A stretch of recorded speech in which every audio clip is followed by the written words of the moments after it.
This broadcast is brought to you in part by Hendricks Chevrolet, celebrating 75 years in the Valley, and State Center Community College District, covering Fresno, Reedley, Oakhurst, Madera, and Clovis. Thank you for your support.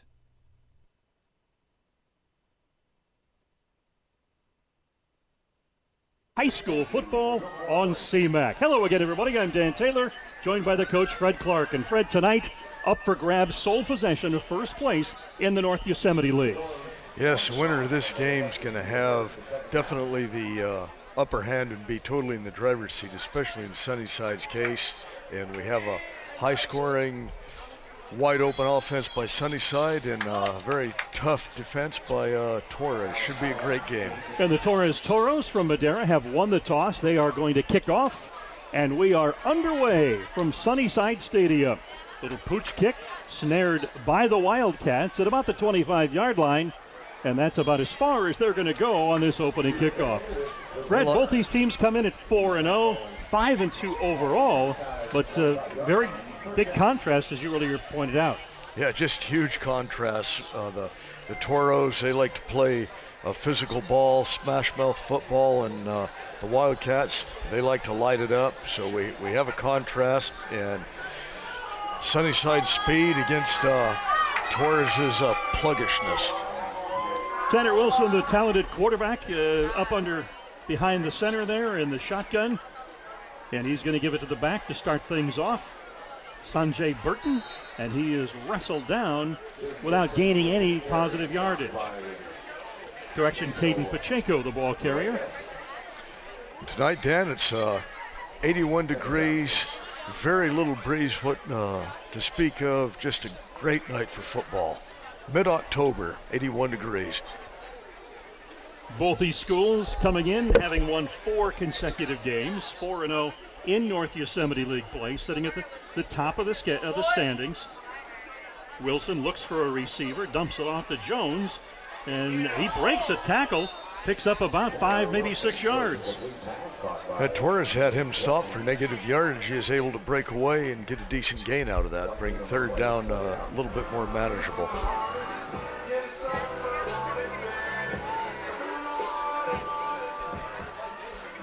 So brings up third down and 6, ball resting on the 30-yard line. And they're going to keep it on the ground.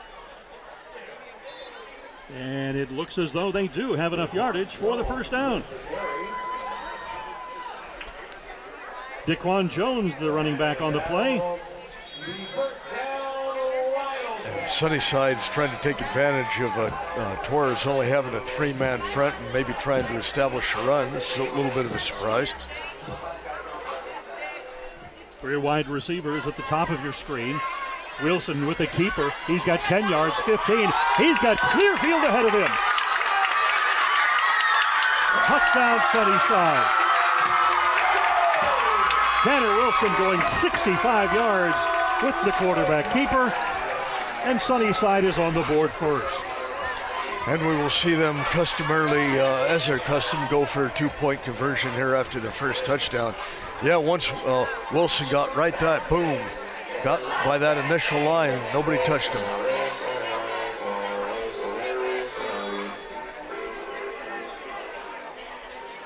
So the Wildcats to go for 2.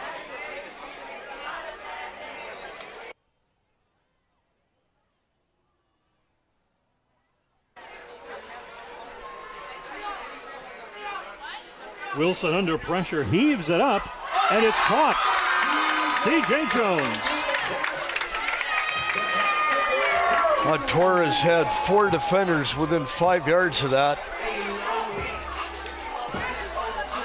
And Jones is able just to reach up and pluck it away for that 2-point conversion. And Sunnyside, less than 2 minutes into the game, has an 8-0 lead. You know, coaches can X and O for hours and hours on a chalkboard and not draw it up any better than what they managed to pull off right there. No doubt. So Sunnyside strikes first, the 65-yard scoring run by Tanner Wilson, their terrific young quarterback.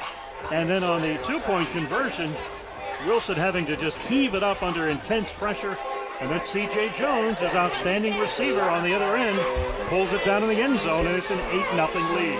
And this is exactly how the Toros did not want to start this game off. And it looked, the first few defensive plays, they looked pretty good there. They gave up the first down, and then the play later, the Wildcats are in the end zone. And Torres wanted this game to go a little bit slower. They were not counting on that. So Tanner Wilson to kick off. Pooch kicks it.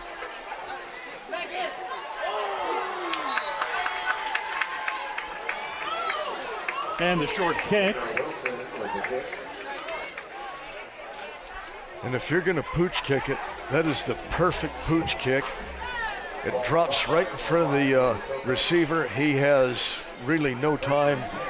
Fortunate he didn't lose that ball, Dan. Indeed. But I don't like pooch kicks at all. I was talking with Bill Biggs out at La Monica last night. We were both getting all animated about the idea of the pooch kick. Neither one of us old men liked it. So Jose Soriano in the quarterback role for the Torres High Toros. He's going to throw on first down. Quick hitter over the arms of his receiver, Joseph Bass. Soriano, he had his man open, just barely overthrew him.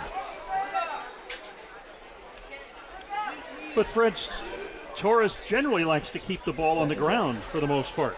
They're not Air Coryell. But, you know, despite that, two of the games that they've won on the last play of the game on passes that went 20-plus yards, so they can put it up. It's just not their forte. So 2nd down and 10 for the Toros. They put the receiver in motion. That's Moreno.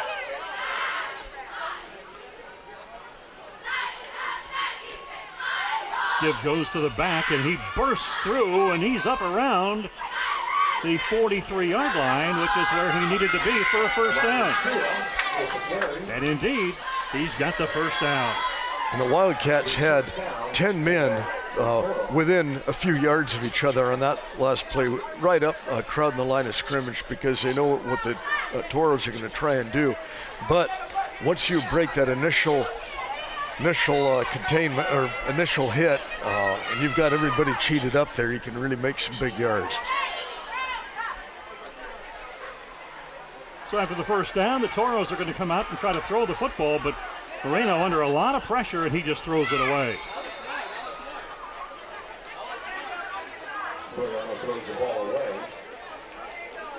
Boy, these light-colored numbers the Toros have make it pretty tough identification, don't they?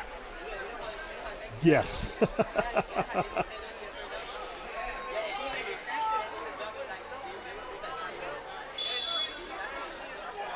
So 2nd down and 10 for Torres High on the 43-yard line.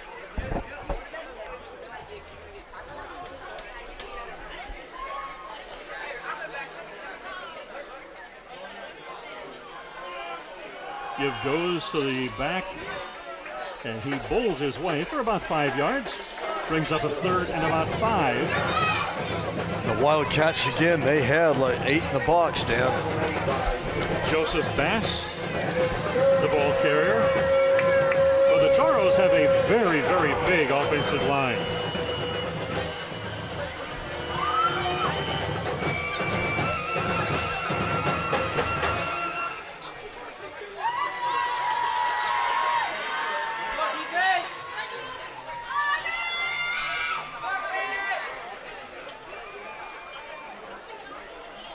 Big play for the Toros, 3rd and 7.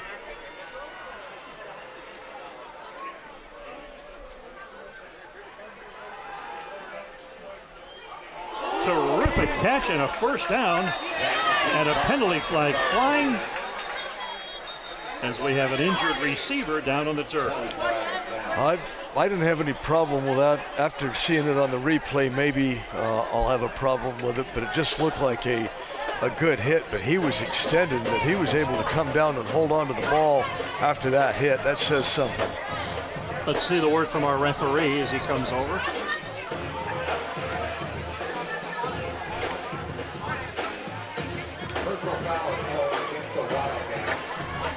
So a personal foul the call, and of course the receiver was in a defenseless position as you look at the replay. Yeah, okay.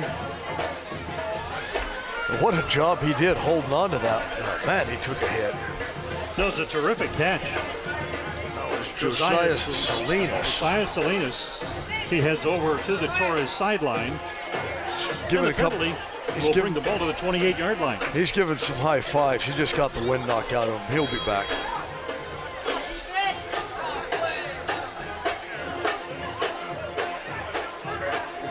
First and 10.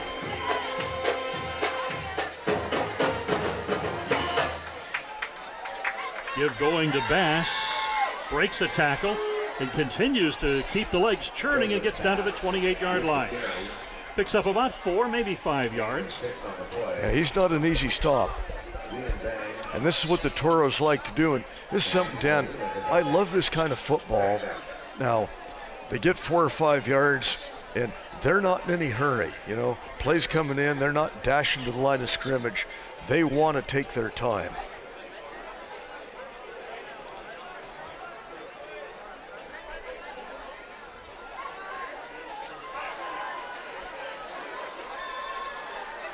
Going to the air, Moreno got him in, wide open, touchdown, Toros.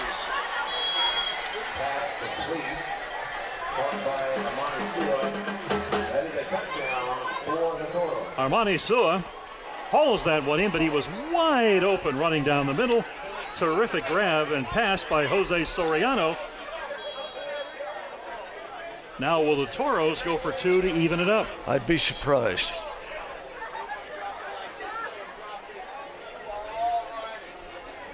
Well, I'm surprised. So it is still possible, huh? Yes, yeah. I can still be surprised.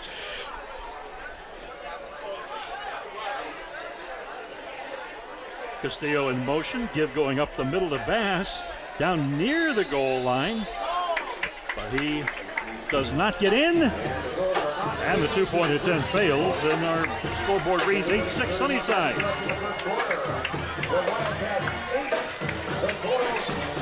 This is something that Sunnyside has done ever since Gordon Wood has been the head coach. When they get that first touchdown, they will always go for 2. And I think it's a good psychological advantage. Even if you don't do it, it shows the other team, okay, you cannot take anything they do lightly. Don't be surprised with anything. And if you have an 8-point lead, it still puts pressure on the other team. Not only do they have to get the 6 on, but they have to, you know, get that extra conversion just to even it up. Right now, Torres wasn't able to convert. This early in the game, Dan, I would have just went just go for the PAT. You've got plenty of time left, and you try and get points every chance you can. So Jones and Jones deep for the kickoff. C.J. Jones will be at the top of your screen. He wears number 1. Shamar Jones at the bottom of your screen. He wears number 3. And the Toros send it to Shamar in the direction of Shamar Jones, but well over his head and into the end zone. That'll bring it out to the 20-yard line. And that's my favorite kickoff, into the end zone for a touchback.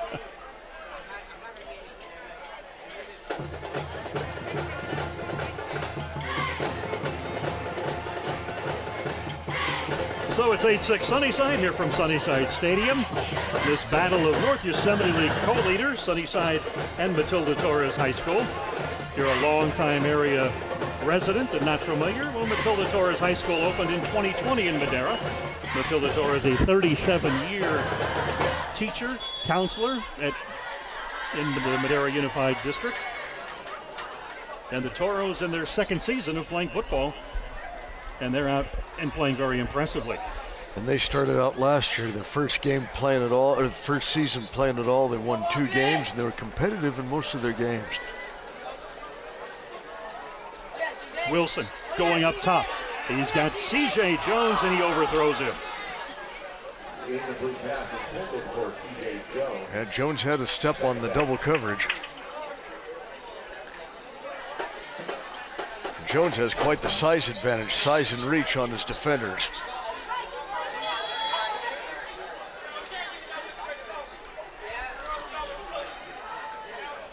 So on second down,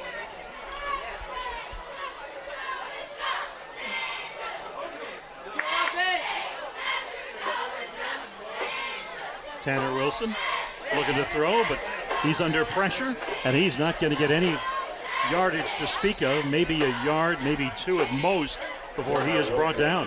But putting pressure on Tanner Wilson, the goal of a lot of defenses that go up against Sunnyside.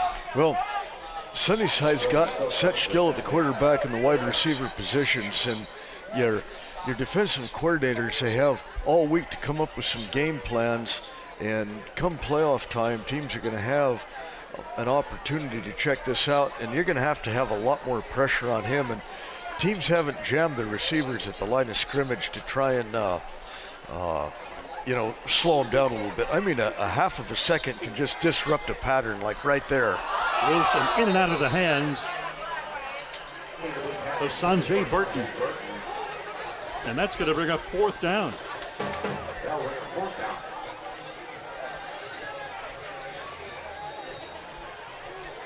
And what Torres needs to be cognizant about is your quarterback is also your punter, so all kinds of fun things can happen. Took the words right out of my mouth. You've always got to guard against that, with Tanner Wilson being the punter as well. He's one of those guys that likes to boot it on the run. Low snap, and he's got pressure. Barely gets it off, and it is a very short kick. But it's going to take a Sunnyside bounce out to the 37-yard line, and that's where the Wildcats down it into Torres. Toros will take over. He was fortunate getting that away at all. So a big break for the Toros as their defensive pressure forced a very short punt. And the Toros will begin this drive from the 37-yard line of the Wildcats. Real quickly, having your quarterback as a punter, he didn't panic and take a knee, and a lot of times that's what a punter will do in this case in high school, and then you're really in trouble. He kept his head about him and got rid of the ball.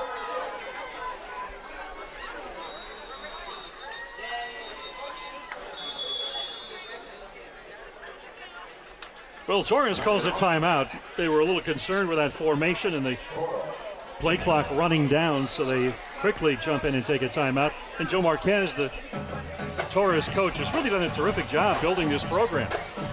Well, you know how I'm going to editorialize a little bit every game, Dan. You're used to this now. Joe Marquez, he was a head coach at Fresno High for 4 years, and he got a raw deal there. And if Fresno High would have really been thinking about keeping their program going up, they never would have let him go. They never would have let him get away. And it was all their administration. It had nothing to do with him. And Torres did a great job picking this man up to build their program from the ground up.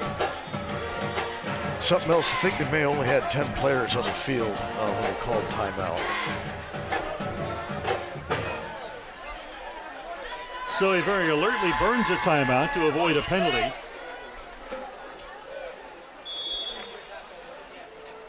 And Jose Soriano brings his teammates up to the line of scrimmage.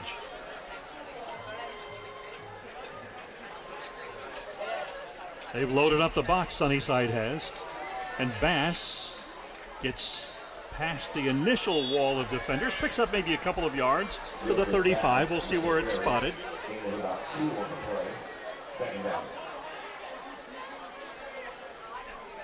And very deliberate.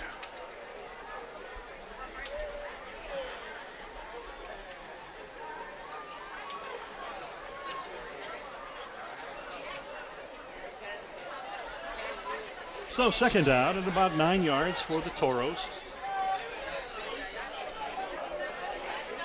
That is the slowest no-huddle offense I've seen. I love it. Well, once again, they're loading up the box on defense. Bass gets the ball, and he'll pick up, well, he'll get across the 35. And that's going to bring up third down and about 6-7 yards for a first down.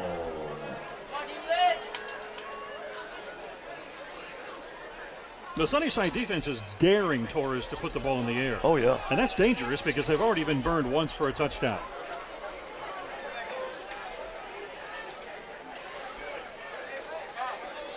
This time they dropped 4 defenders back. Soriano wide open. Got the first down and then some. Spins toward the sideline and he's brought down at about the 17-yard line.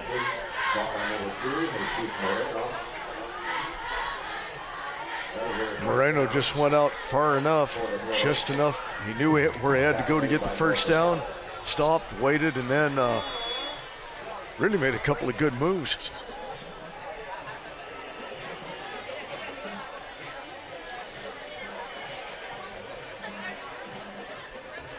Plays all coming in from the sideline. Jose Soriano brings it in. Now up under center, a rarity. And he's able, with the hard count, to force Sunnyside to jump. I love this offense.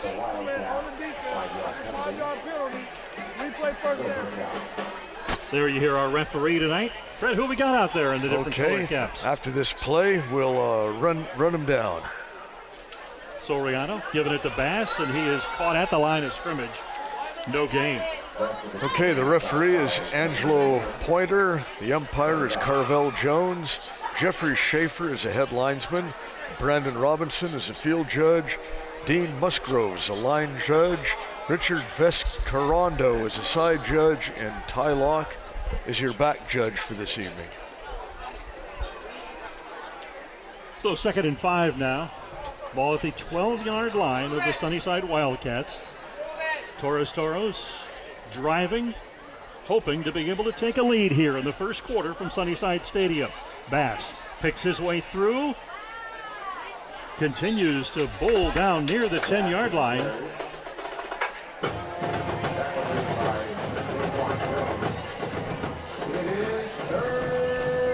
So it brings up a third and about 2 yards for the Toros. You see, with Bass never charges, it's like he's picking his holes, he's waiting for his blocks, but then at contact time, you really got to hit him to slow him down. He is a bull. He's a very patient runner. He looks for that hole to open. 3rd down and 3. Sunnyside is really stacked now. Bass still churning. Teammates are motioning that it should be a first down, but it only counts when the striped shirts do it. You're real close. It's going to be 4th and a couple of feet.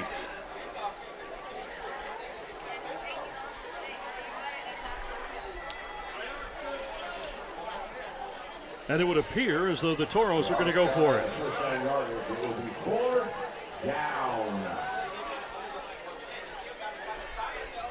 So Soriano over at the sideline getting the play call from his coaches, comes back out onto the field now.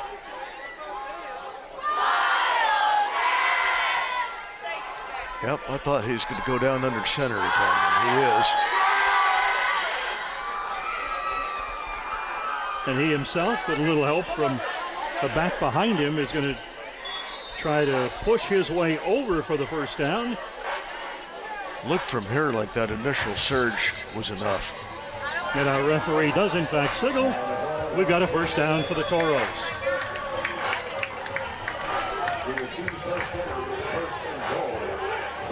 So that makes it a 1st and goal, ball at the 8-yard line.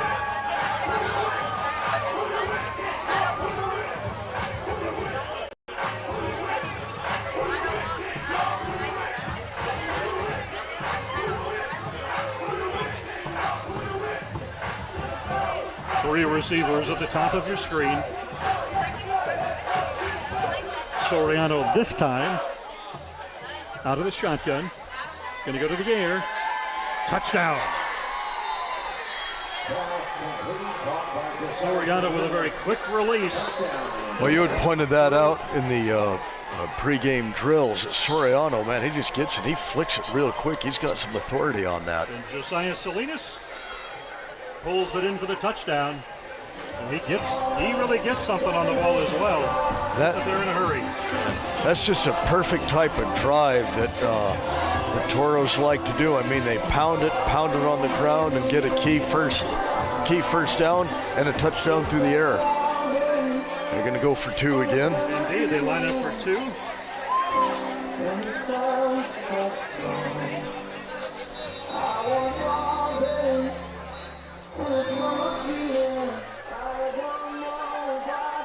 And I think we're getting a sideline warning because of music being played over the PA system. That's in fact what has happened.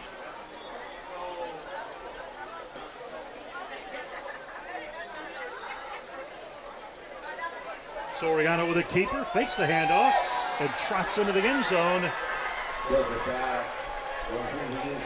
Well, that was Bass on a Wildcat.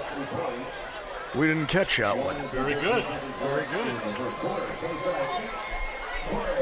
So the Toros jump on top 14-8 over the Sunnyside Wildcats with 1:13 to play here in the first quarter from Sunnyside Stadium.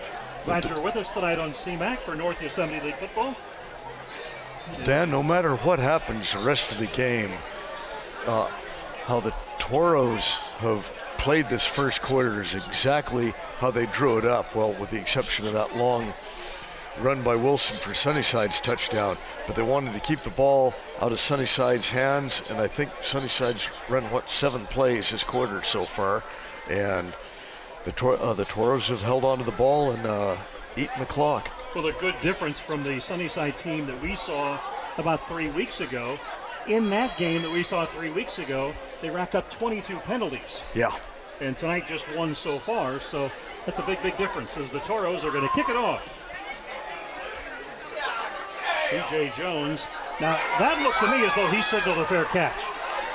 I'm very surprised they're letting this go as he's now out to the 35, and he's run out of bounds, I should say, at about the 30-yard line. But he waved his arm at the goal line, and that sure looked like a fair catch to me.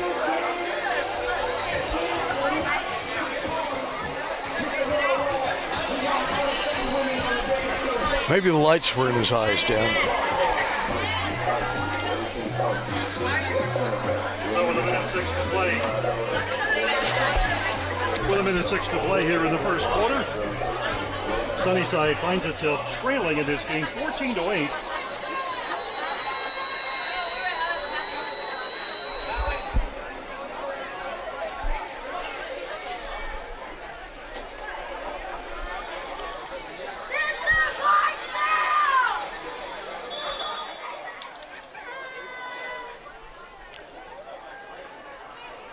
Okay, Torres still going to that 3-man front. 5 backers. Give goes to Pacheco, and Pacheco picks up about 3, maybe 4 yards.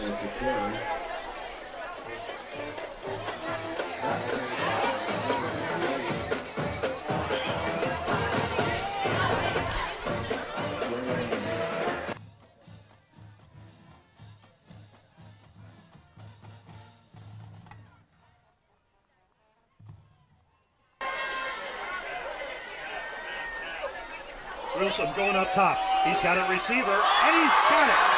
Down to the 24-yard line. That was Sanjay Burton, Dan, and you talk about a big-time catch. I mean, the coverage was tight. The ball was thrown perfectly, and you don't see that kind of a catch 9 out of 10 times at this level. Outstanding throw and grab as he got a couple of defenders hanging all over him. 1st and 10 for the Wildcats, now down at the 25-yard line. Wilson scrambling, has a receiver open. And that's Sanjay Burton brought down at about the 9-yard line.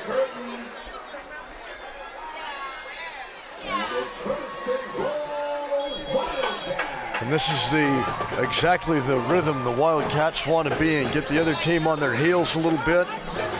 And that's the end of the first quarter, Dan. So an impressive first quarter, some big plays, a 65-yard scoring run by Tanner Wilson for the first score of the game.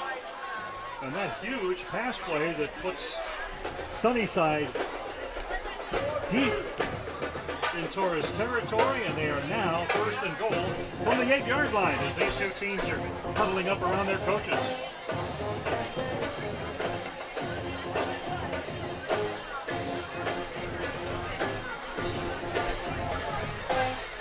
something that's interesting, Fred, is we are seeing Torres get pressure on Wilson, but Wilson's also got that kind of foot speed to evade pressure and get off a throw on the run very well. Yeah, and if he can buy himself time like that, and he's got those athletic receivers that have some size on them that they can get open. Those are some big bodies. A constant chess game. It is. C.J. Jones, Malachi Barnes, Sanjay Burton, three of the better receivers in the Valley.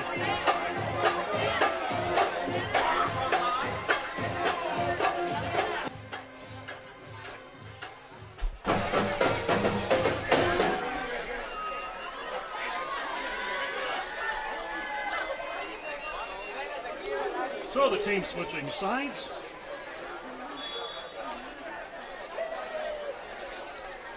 And Sunnyside with the football, 1st and 8 from the 8-yard, 1st and goal, I should say, from the 8-yard line. Boy, look at the size advantage here with the wideouts, the DBs. They're going to keep it on the ground, and they're going to be stopped at the line of scrimmage. Daquan Jones might have picked up a yard, but not much more.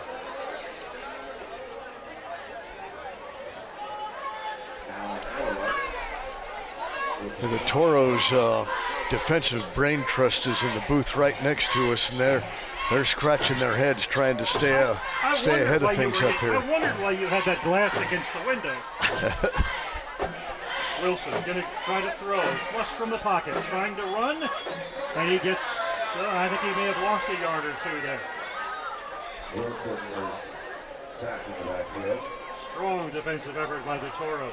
That was a good coverage sack there too, because the Toros are a little undersized in their defensive backfield, but they held their men nice and gave their defensive line a chance to collapse on Wilson. So it's 3rd and 10 now from the 3rd and goal from the 10-yard line, a loss of 2 on that play. There we go. Wilson now rolling to the near side. He's going to tuck it up and run, and he's going to get into the corner of the end zone for a touchdown. And Wilson did a good job there following his blocks. It looked like they had him contained, and he just cut out and then came back in. That's what I think what Sunnyside really needs to be doing is get him out, get him moving, and give his receivers a chance to get open. I'm sure their staff is well aware of this. So Wilson with his 2nd touchdown of the game on the ground. The first one covering 65 yards, this one covering 10 yards. Now they're going to go for 2. And pass rolled incomplete, so it will remain a 14-14 tie. Burton did a heck of a job trying to squeeze his hands underneath that, just a little bit short. But indeed, the Toros are managing to get pressure on Wilson, flush him out of the pocket and make him throw on the run.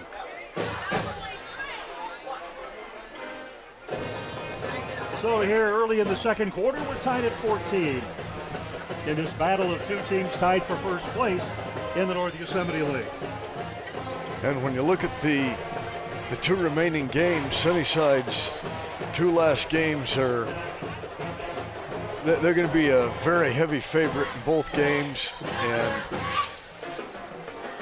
the Toros could be a little bit tougher. You know, they close out against Madera South, and what the Stallions are hoping for is to run the table themselves, have the Toros win tonight, and then beat the Toros on the last game of the season up in Madera. Tall order. Indeed. You look at the North Yosemite League standings. You've got Sunnyside and Torres tied at 4-0, but Madera South, they're right there at 3-1. Their lone loss in NYL play coming to Sunnyside. McLean 3-1 as well. And then Fresno High and Hoover both 1-3. Roosevelt and Sanger West yet to win in North Yosemite League play.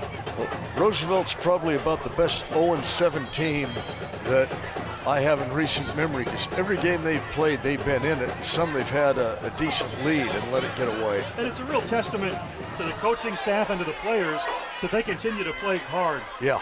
4-quarter football, even though they have yet to win this year.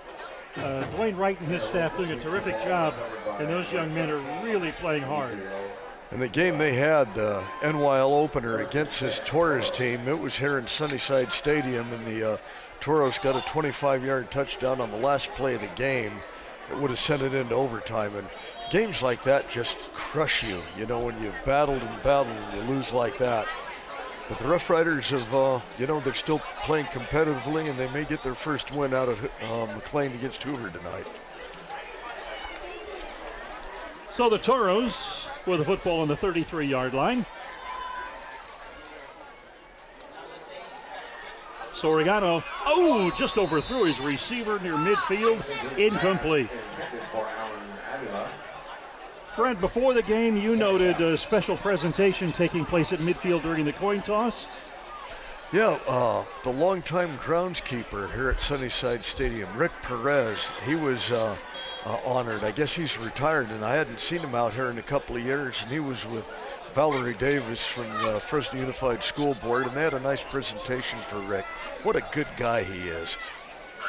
Always kept this field in fantastic shape. On second down, Toros with 3 wide receivers to the left, and the right side of their offensive line must have forgotten the snap count because they jumped. Penalty, replay second down. So 5 yards will be marched off, and they'll repeat second down.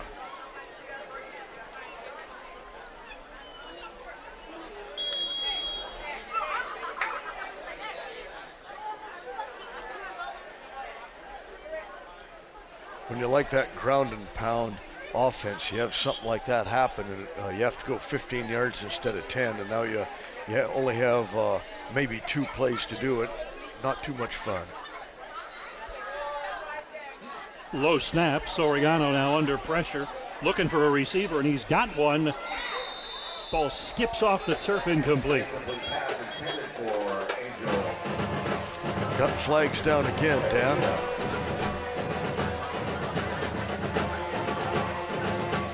Is that this one?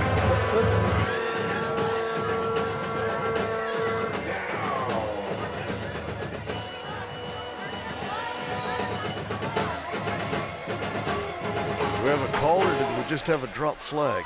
Here comes the call. Want to decline the penalty?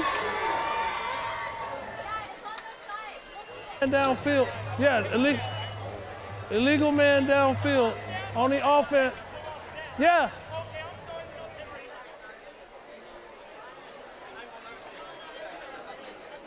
Decline, which is third down. So there you heard the penalty. An ineligible man downfield brings up a third down.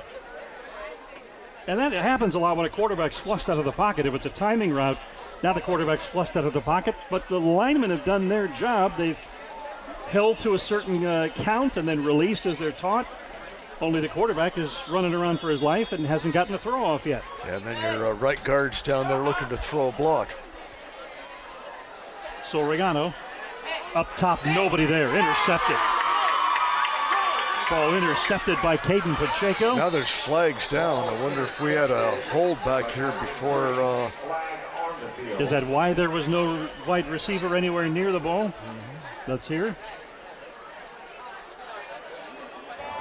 Number 7. That's a 10-yard penalty. I think they'll decline that one, Dan. Uh-oh. Pass interference on the defense, number 7. That's a 5th penalty. First. It's going to give the Toros a first down after the referee, Angelo Pointer, got that thing straightened out. I certainly didn't see any offensive pass interference. Well, it was a little odd, exactly, that they would call offensive pass interference, but they got their communications sorted out. So Torres gets a big first down rather than having to punt the football away. They said it was shy of the first down, so we're having third down and inches. Okay. Okay, the flags are in place. You're right. It's third and, yeah, you're right. Just a couple of inches, it looks like. Now, how could this be when it was a 5-yard penalty to make it 15, and this is a 15-yard penalty? How could it be short? I would definitely, if I were. Yeah, I think there's going to be some discussion down here. Well, yeah, that I've never. Maybe it was a 4.5-yard illegal procedure penalty. Soriano hits his man wide open down to the 35 inside Sunnyside territory, brought down to the 32-yard line, and that is Pareda with a grab and run. And Pareda doesn't have a heck of a lot of size. He was tough to tackle, and he was not giving up the football.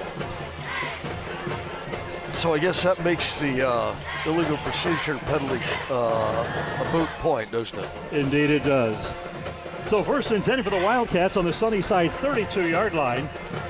Bass takes the handoff. He's got plenty of room to run, and he is still running inside the 15, inside the 20, I should say, down to about the 15-yard line before he's brought down.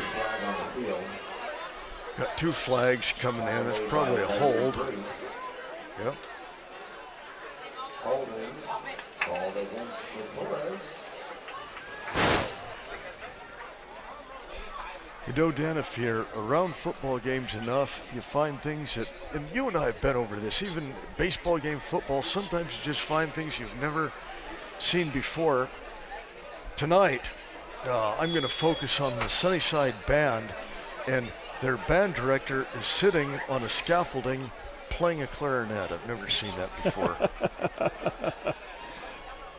And I'm impressed he got up on the scaffolding. So brings up first. Well, 1st and 20 at about the 20-yard line. This is 1st and 8.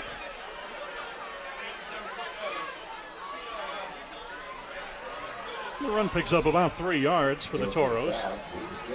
Did you ever play a musical instrument? I did. Played the trumpet. Okay. You? No. I could do a kazoo after a few beers. I've never known Played the anybody. piano and the trumpet. I've never known anybody that played a clarinet. I had an aunt that was in the band at Oregon State and played the clarinet. All right. Yeah.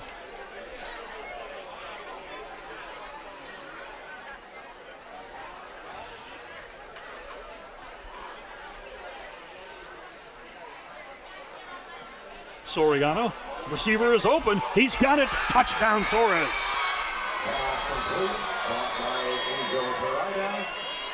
Got flags down here. I think this is coming back.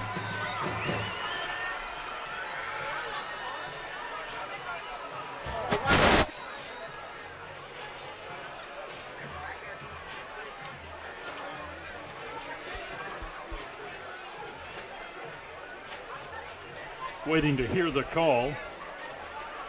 But indeed, they are marching the Toros back. Line. Tight end was covered up. So the tight end was covered. Legal player downfield. 5-yard penalty. Replay 2nd down. You know, I have a hard time with that because that was such a quick, precise play. Yeah, I didn't catch that at all. Yeah, I would love to see that again because I wonder how an eligible player could have gotten downfield so quickly. Yeah, that well, they said the tight end was covered, so I guess that did make him ineligible. I certainly didn't see it. Up in the air, incomplete. They could have called a let's hold take on another that look at one that. Let's too. take another look at that one, Fred. See if you can play with the penalty and see if we can pick that up.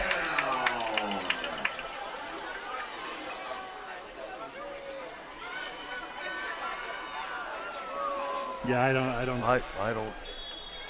I didn't see a thing. The lineup looked perfect to me.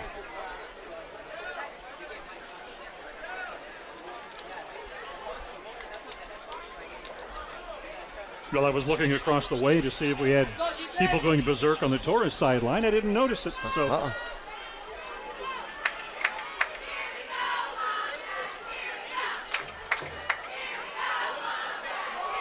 On 3rd down, Soriano goes down. Big loss, maybe a 5-yard loss. Very costly play. Looked like he was almost squared out of that, and Sunnyside had good pursuit on that. So it brings up 4th and 15 now. And it would appear that the Toros are going to punt this football away.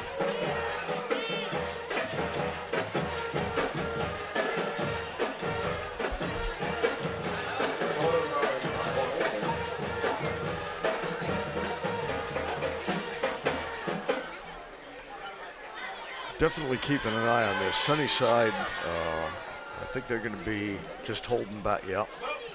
C.J. Jones, the lone returner, and it's going to be downed at the 10-yard line by the Toros. So frustration for the Toros on that drive. Thought they had a touchdown, only to have it called back for an ineligible receiver downfield.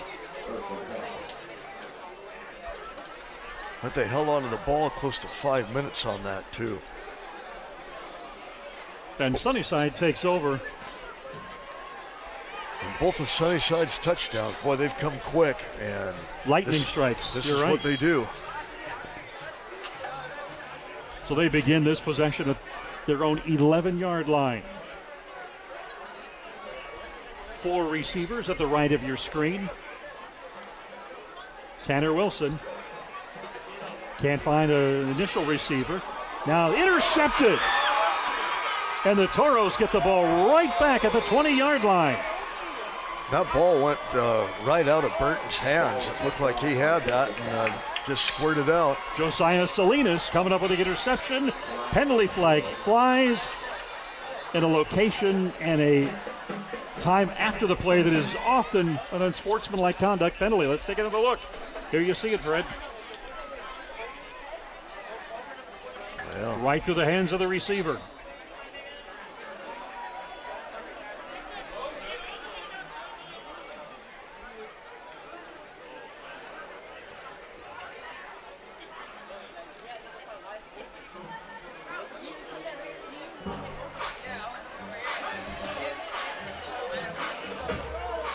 So on the turnover,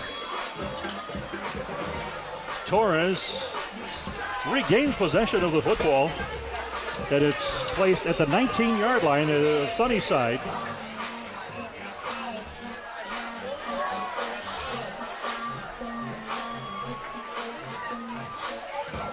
Jose Soriano working out of the shotgun.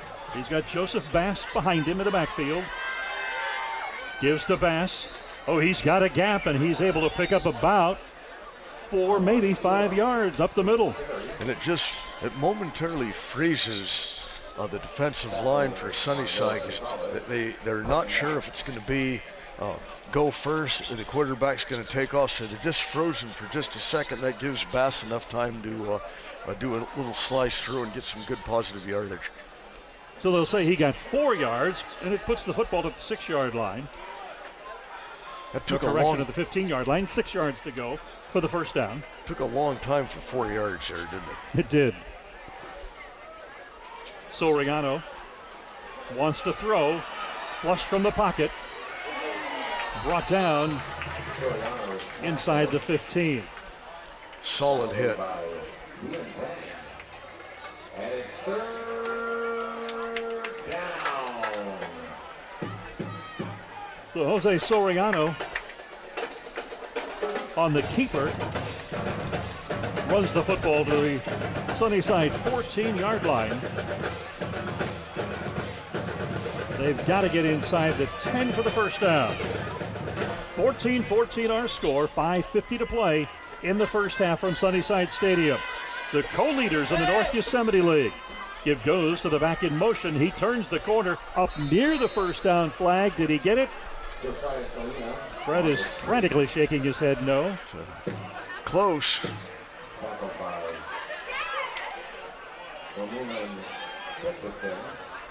About a yard and a half. I wonder if they're going to go with that Wildcat again. So brings up 4th and 1.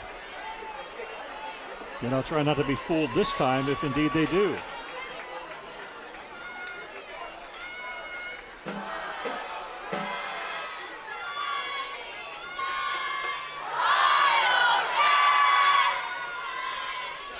Taking a lot of time here. They are. 4th and 1. Ball on the 10-yard line. and Sunnyside takes a timeout. So the Wildcat defense wants to talk this one over, Fred. Well, Dan, the way it was going, it looked like, our back judge was already starting the countdown for too much time. I thought it was just within a fraction of a second, the whistle was going to blow for too much time.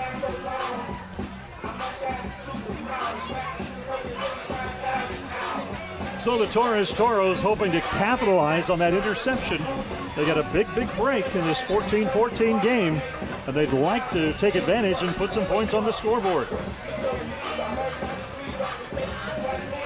Let's see if we have any other scores anywhere. Oh, big game going on tonight in Kingsburg. 7-0 Vikings and the 7-0 rivals from Central Valley Christian. Now, San Joaquin Memorial's really putting it on board right now. It's 28-0 with 7 seconds gone in the second quarter.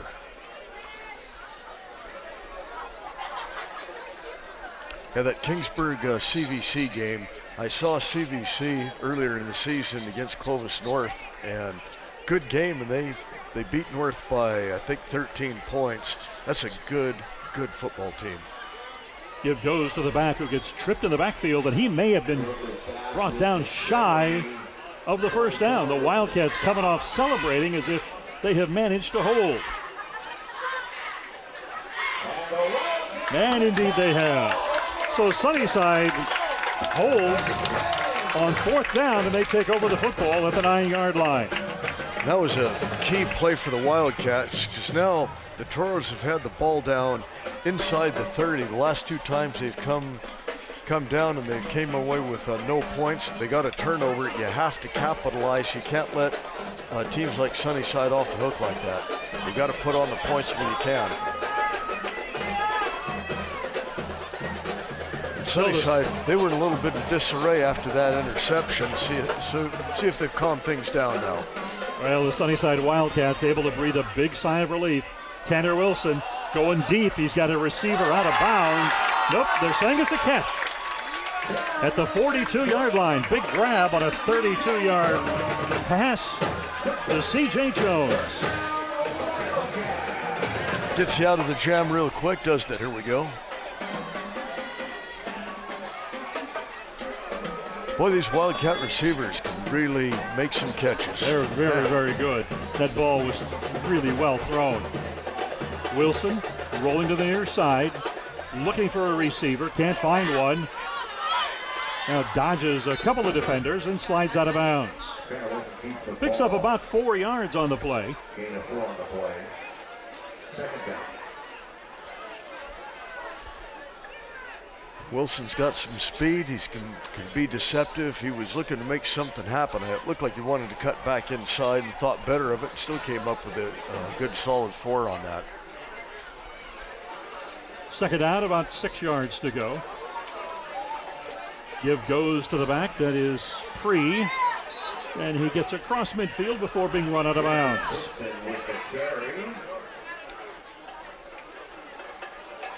Short a little over a yard on this.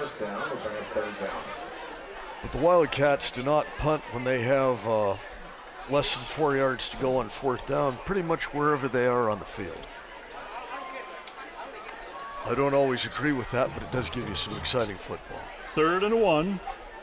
Ball just across midfield. Wilson to C.J. Jones, complete. And then he is run out of bounds at the 44. So big first down for the Wildcats. They keep churning up the yardage on this possession.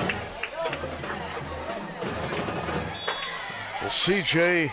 and Shamar Jones, Burton, Barnes, all of those guys are so good at making the first tackle miss.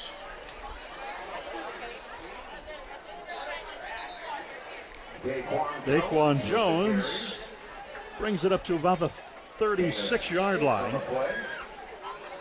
Picks up about 4 yards. Looking at the 2nd and 5, so we'll give him credit for 5 yards.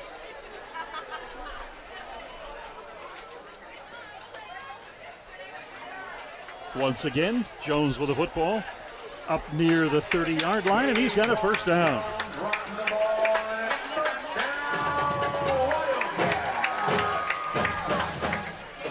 like the Wildcats' play selection here. Inside of 3 minutes to play here in the first half from Sunnyside Stadium. 14-14 tie, but the Wildcats are moving the football. Timeout. And Torres High is going to take a timeout. Yeah, they're on their heels right now again, and they had an opportunity to get the lead in this game, and it got away from them. And this is not lost on their coaching staff right now. They want to try and stop the bleeding real quick. Sunnyside, a very impressive drive, able to not only throw the football effectively, but they are running the ball very, very well.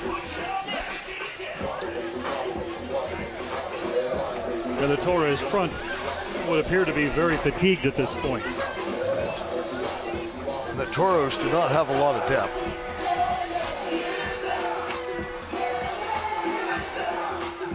No, only about 31, 32 players suited up tonight for this game. And it's a very young program. The school, 90+% of the student body are sophomores and freshmen. And that's reflected, of course, on the varsity football team. And the coaches have to love this, you know, when you're tied for the league lead late in the season like this. It's a lot of promise for the future. Wilson, wide open receiver down the middle for the touchdown. Sanjay Burton. Burton took a really physical shove right when he was crossing the goal line and was able to keep a hold of the ball. Tanner Wilson with a touchdown toss right on the money with 2:36 to go here until the half. It was close to coughing that up. He did a good job holding on to that. And Sunnyside wants a timeout.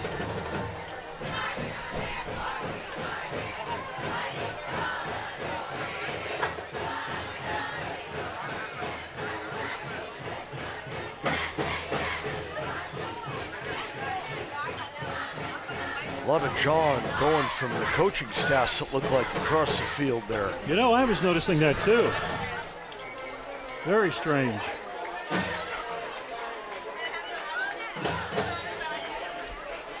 So Sunnyside going up 20-14 here with 2:36 to play in the first half.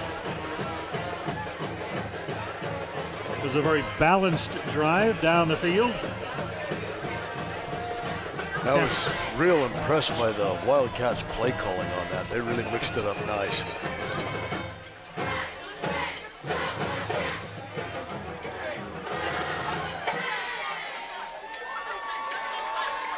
So the two teams back out onto the field for the point after or points after. We'll see how Sunnyside is going to line it up. Generally, of course, they have a tendency to go for two. And they're going to go with that offset, off-balance line.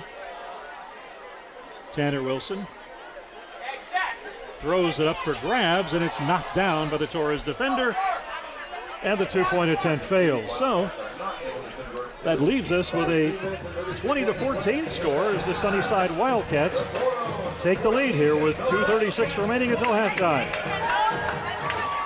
And Fred, all you can say is Torres really blew a couple of big opportunities there. Oh, yeah. And that'll be eaten on them. Let's see how they respond now. They've got 2.5 minutes. They have plenty of time right now to do something. Indeed, Fred. 2:36 to go. They have shown that ability to strike quickly, and it'll be interesting to see how they come back offensively and try to put a drive together here. Well, what they really don't want to do, don't get too desperate yet. Don't just throw it up right now. Keep doing what's got you here. And, you know, then you get down within a minute or so, then you might be able to get a little bit desperate. But what they don't want to do right now, go into panic mode, turn the ball over, and then dig themselves into a hole. Well, one thing's for certain, Tanner Wilson will likely pooch kick it. So they probably will be starting this drive.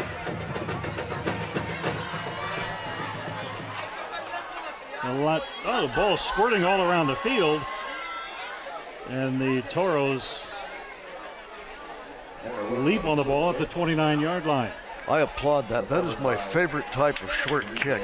Keep it on the ground, it's like a knuckleball. Nobody knows where it's going, and then the fun really begins, as we saw there.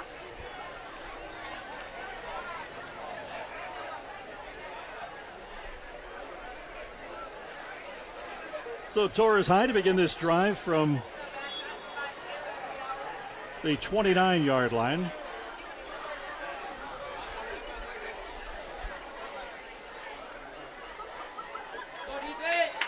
We have Sunnyside again next week versus McLean, Dan. Should be interesting to see. Soriano's got his receiver. He's at the 45. Now at midfield, a blocker in front of him. He's across midfield to the 30. Thrown out of bounds, helmet thrown off. We've got penalty flags everywhere, and that's likely going to be an unsportsmanlike conduct penalty that'll push it down even farther.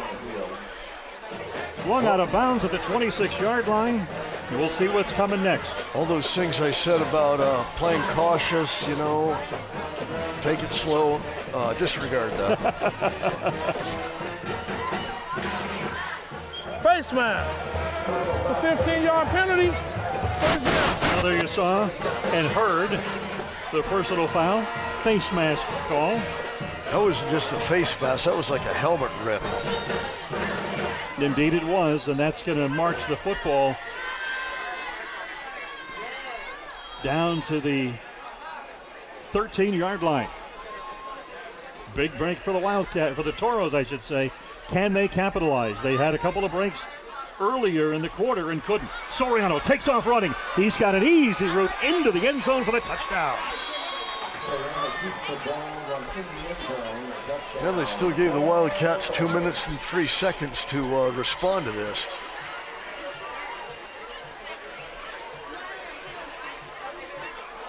Now the Sunnyside coaching staff is not real happy about how Soriano ran into the end zone slowly. They're looking for a penalty. The officials are telling them to get back.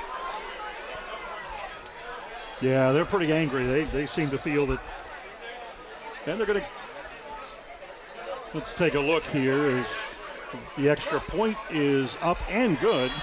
But you see Soriano at the end of the run as he has a little bit of fun with this, and this is still no correction. This is the there's the helmet being ripped off and the penalty there. And here's that touchdown again, Dan. Oh, wrong. I'd like to see that touchdown play one more time if we have it.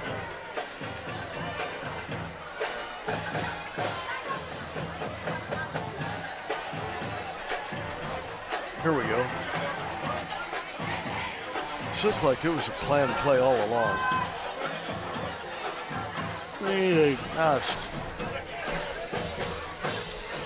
So the extra point gives Torres a 21-20 lead with 2:03 to go until halftime. Nothing like some of those ones Deion Sanders used to do when he was prancing into the end zone. Exactly. You know, something that surprises me is how well he's done as a head coach at Jackson State. I don't know the whole details, but he's got them. Well, one of the things that's helped is he's got a terrific quarterback, his son. Yep. Who's an outstanding quarterback, and he's playing very good football. And Deion is doing very well there. On the run back, he breaks through the wave. Football's on the ground, and Torres has it. The officials say the ball was on the ground. The return man was down. See if we can see that one again. It looked like it came loose before he was down. It doesn't make any difference in high school whether it did or not, just for our own curiosity.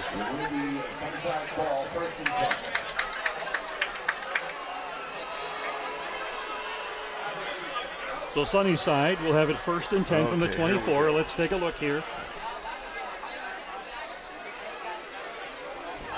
That was nice breaking away there. Yes, the ball was well out. That ball was indeed out. Oh, that was bad. Yeah. That was real bad. They missed that one. To the near side, Burton gets across the 30-yard line down at the 32.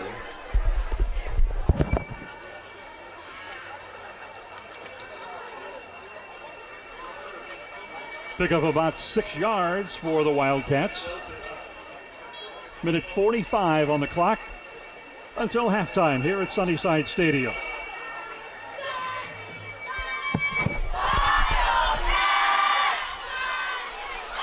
Burton with the football, gets the first down and then some.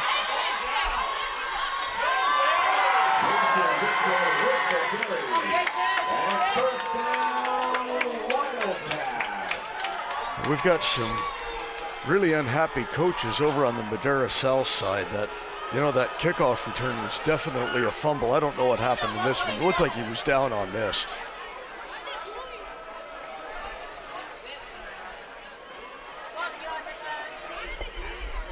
So 2nd and 4, first down from the 40-yard line. Wilson's going to throw it. Looking for a receiver. Now he's going to tuck it and run, and he's out of bounds at the 45. Brings up 2nd and 5, minute 19 until the half.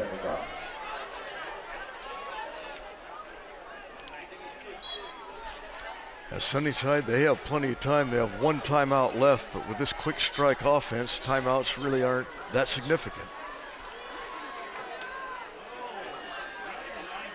Wilson following his blockers. Looks to run. Brought down right at the line. Did he get the first down? Brought down right where the first down marker was located. And it will be spotted behind the 50 at the Sunnyside 49. And that'll bring up 3rd and 1.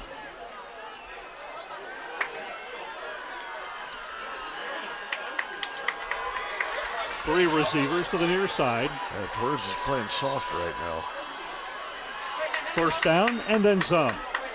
All the way down to the 42-yard line.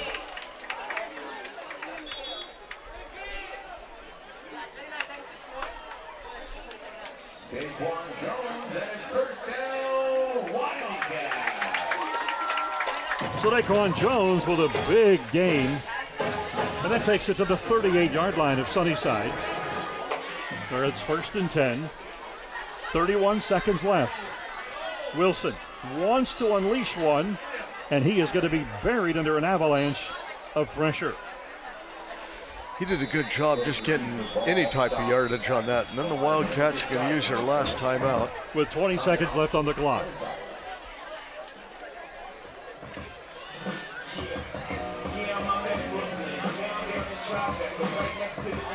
So time for probably 3 plays at most. And they have shown time and time again the ability to strike very quickly and very big. We'll have to halftime. I'll check and see what some of these other scores are. All I'm getting is, Bullard Memorial right now. Memorial's now 35-0. About 3.5 minutes left until halftime. Memorial for years was Bullard's little sister, and Bullard just use him for a speed bag. And the tide has really turned on this, and Bullard cannot be liking this at all.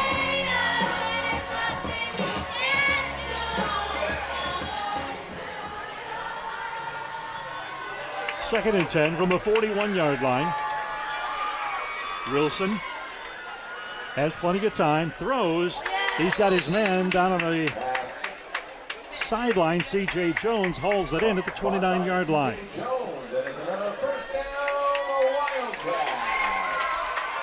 So 6 seconds ticked off the clock on that play.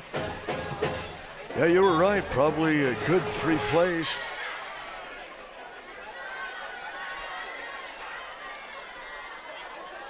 Wilson down the middle. Couple of receivers. Leap for it. He's at the 1-yard line. He's at the 1-yard line indeed, Fred. They will spot it at the 1.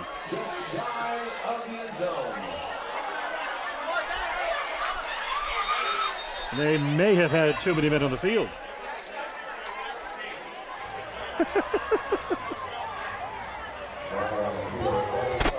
Now, if this would have been at college or the NFL, that would have been the end of the half. So just 4 seconds remain on the clock. Sunnyside will have 5 yards marched off, and that'll bring the football back to the 6-yard line.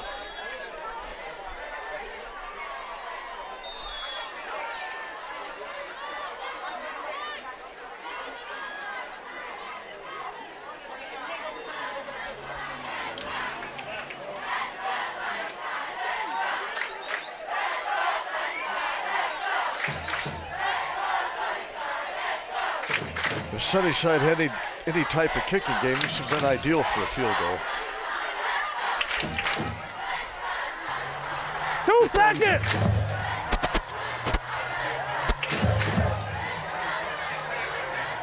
So you hear a referee asking that the clock have only 2 seconds on it.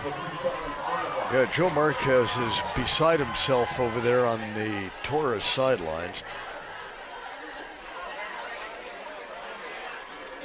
Now they have added 2 seconds over there.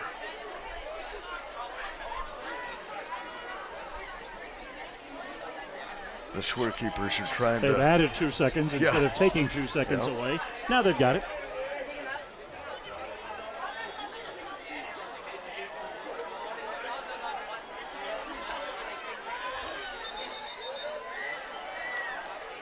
Torres called a timeout.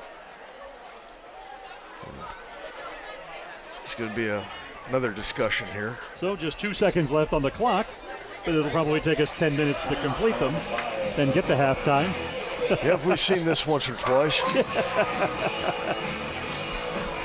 Indeed, so Sunnyside had a golden opportunity, ball at the 1-yard line, and a penalty pushes them back to the 6. They're down just 2 seconds left on the clock as they try to score to close out the half as they trail 21-20 to Torres High. This has been quite the ball game tonight, Dan. It's been terrific.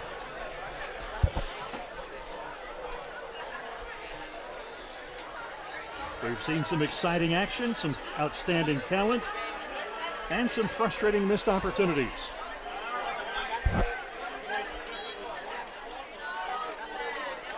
Wilson, he's got Jones alongside him in the backfield.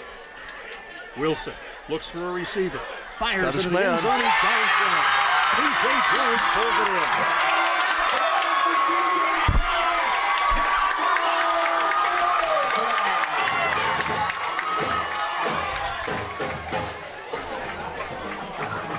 Those are daggers when a team scores at the end of the half at any level of football, but in high school, that is a dagger. Well, there's some anger across the way being directed is. at the Sunnyside coaches because Tanner Wilson did some pointing in their direction after that touchdown pass, and now the Torres coaching staff is pointing back. And Tanner Wilson is smothered and thrown to the turf at the 20-yard line. Well, there's no love lost right here, is No, there? things getting a little chippy. Halftime came just in time. So that's halftime with our score 26-21. Sunnyside grabbing a lead there at the end of the half. And a very exciting first half of play here from Sunnyside Stadium. As the two teams head to the locker room, and we've got some exciting football still to come, but a bit of a break ahead for halftime, and we'll be back in a few minutes for the second half from Sunnyside Stadium.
Fresno is building newer, safer bike lanes across the city. These protected cycle tracks provide a physical barrier between the bike lane and motor vehicle traffic, creating a safer cycling zone. These cycle tracks will instill confidence in riders, yet everyone on the road is still required to obey all traffic laws. Cyclists should still ride responsibly and exercise caution when riding in the protected lanes. For motorists, this means that the roads you've been driving on may be changing. Be on the lookout for new parking, driveway, and intersection changes. For residents and tenants on these changing roads, be aware that mail, trash, and parking locations may move as well. Fresno is excited to provide diverse transportation options to our residents. Sharing the road is easy. Learn more at fresno.gov/BPAC. What if I told you there was one word commonly used to dehumanize Native American women, and that Webster's dictionary defines this word as offensive and outdated? What if I told you an entire town was named after this word? That word is squaw. My name is Roman Raintree, and I'm a member of the Dunlap Band of Mono Indians and Choinumni people. My mother, Gina Charlie, is my inspiration for working to rename our community. When we use language that degrades and dehumanizes people, it sends the message that their lives are not worth protecting. According to the National Congress of American Indian Policy Research Center, nearly half of Native American women report having experienced sexual violence, and over 1/3 will be raped in their lifetimes. In California, cases of missing and murdered Indigenous women are among the highest in the nation. Our towns and landmarks should be named after things and people we honor and celebrate. The routine use of an offensive slur is contrary to our shared values. Please join us and amplify our call to respect our community and end the use of this derogatory term for geographic naming. To learn more, visit the website below. Thank you.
One of the key goals of the project, Clean Shared Mobility Network, is to try and provide benefits to disadvantaged communities. In Fresno, that's Southwest, so that's our project area. We have a network of charging stations that we're installing throughout the disadvantaged communities. To date, so far, most of them have gone into Fresno Housing Authority sites, and we still are evaluating other sites, and we're getting recommendations and suggestions on where to site future charging stations. There's the car sharing. That program, it allows people, it's based on an app, and it allows people to basically rent a car for short periods of time. And those are typically people that don't even have a car. They're all electric, so that helps with the environment. The bike sharing works in a similar fashion where you have an app and you can rent the bikes. The battery here is swappable. It allows us to station the bikes anywhere. The bike, as well as all of the equipment, is GPS and geocoded, so we know where the bikes are at. We're going to stagger the deployment. We're not putting all 200 bikes out at once, especially in the beginning. Then we have an electric medical van that are ADA compliant, and so they can transport to medical facilities. It's a 5-year project. The step that we're at now is deploying the vehicles. We plan on doing that this fall. So once we've deployed the vehicles, then we go through a process of dynamic review. So we'll see where they're being used and not used so that we can relocate the vehicles where they're most efficient. What's really unique is how we've combined car sharing, bike sharing, van pool, all into one program. That's pretty much what's unique about our project.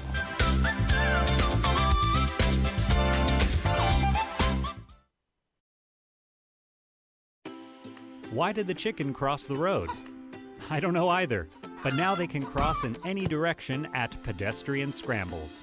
Pedestrian scrambles are intersections that allow pedestrians to cross in every direction, including diagonally. These intersections make this possible by having an exclusive pedestrian phase in the traffic lights.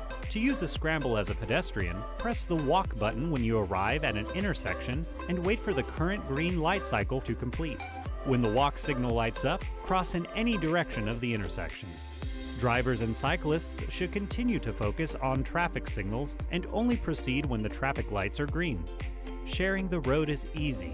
Learn more at fresno.gov/BPAC. Hey there, I'm Mark Jackson. And I'm BJ Yabisu. And we're from the Pie Shop. No, not that kind of pie. A product incubator. Whether you are a fledgling inventor or an existing company, the Pie Shop can help you incubate your business. Tired of tinkering in your garage on your idea? Make the Pie Shop your shop. We offer mentorship, workshops, events, services, and dedicated and shared office spaces. We have 8,000 square feet of shop space filled with 3D printers and other tools to help you develop your prototype. And our partner, Blue Dolphin Engineering, a company that has 20 years of experience in prototypes and inventions, is right next door. A nonprofit, we're located in downtown Fresno at 1755 Broadway Street at the Peerless Building. The Pie Shop is open during normal business hours. For more information, visit us at thepieshop.org. Or give us a call at 559-481-5004. What I love about CMAC is that they provide me with the knowledge, the equipment, the space, to express myself, to amplify my voice, to share my story. My story. My story. Go to cmac.tv/mystory to learn more.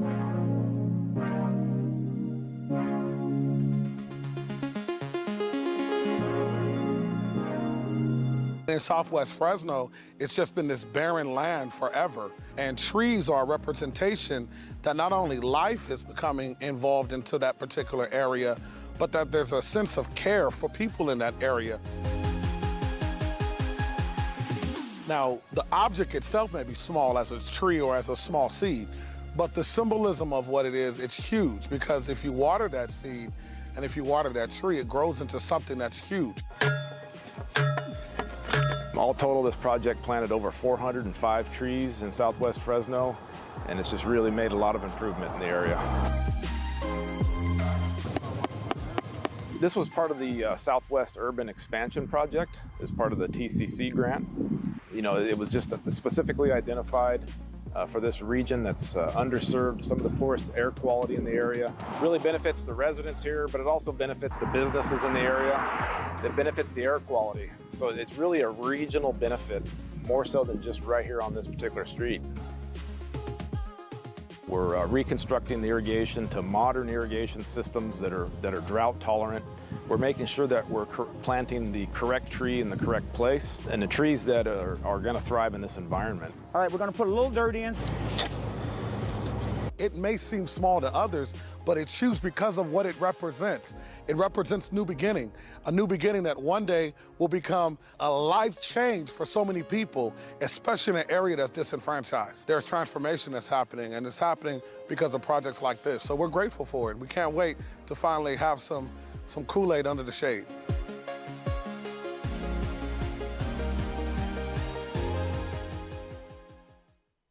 You may have noticed new traffic signals on the road. These are pedestrian-activated signals, or HAWKs. These signals make it safer for pedestrians to cross busy streets. How are HAWKs different from conventional traffic signals? These are found in locations where children are likely to cross the street.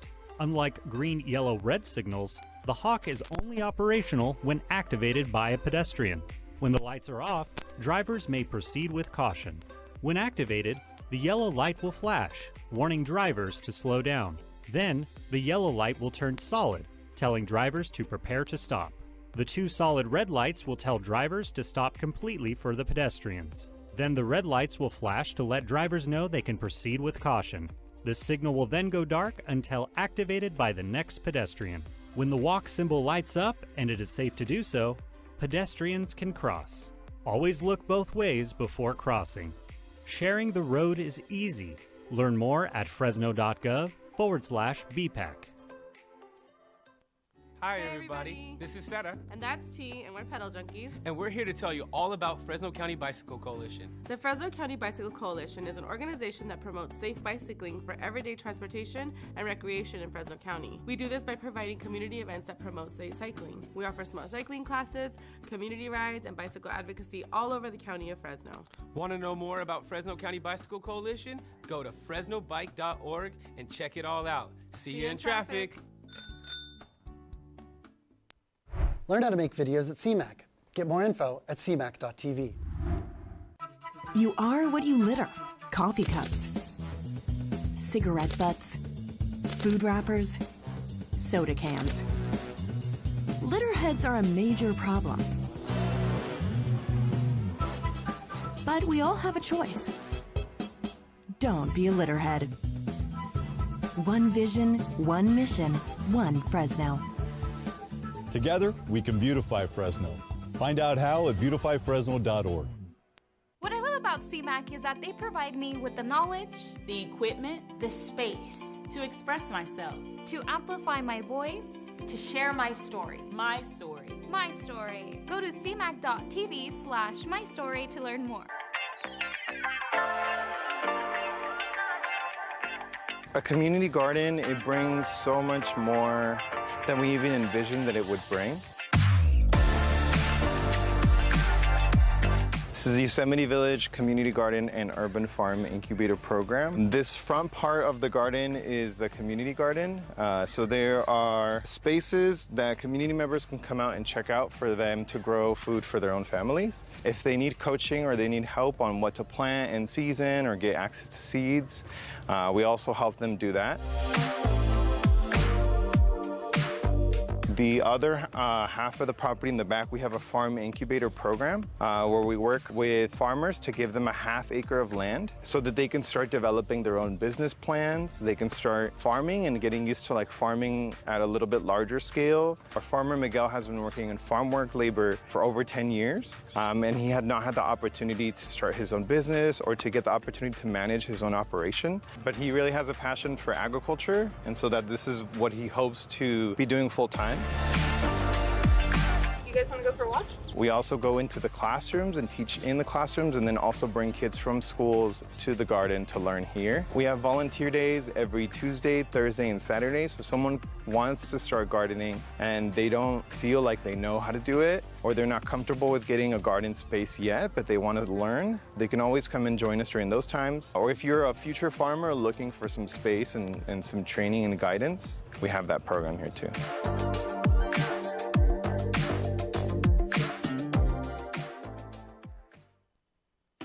You may have noticed new symbols on the road. These are sharrows, or shared lane markings. They can be found in the through travel lane or the right turn lane. But what do they mean? Sharrows indicate a shared lane environment for bicycles and cars where a bike lane is not possible. For drivers, this means to be on the lookout for cyclists in the lane, and to only pass cyclists in a safe manner for everyone on the road. For cyclists, this means you are allowed to ride in the full lane and should avoid the door zone of parked cars. For sharrows in the right turn lane, cyclists are allowed to continue straight through the intersection. Sharing the road is easy. Learn more at fresno.gov/BPAC. We are the California Teaching Fellows Foundation, and we want next generation leaders like you to help us positively impact the lives of 40,000 K-12 youth. We hire and train over 2,000 college students to run high-quality morning and after-school programs, all while getting paid. As a teaching fellow, you will be a coach, a teacher, and a positive role model. College students, you don't want to miss this. Apply online and join Teaching Fellows today.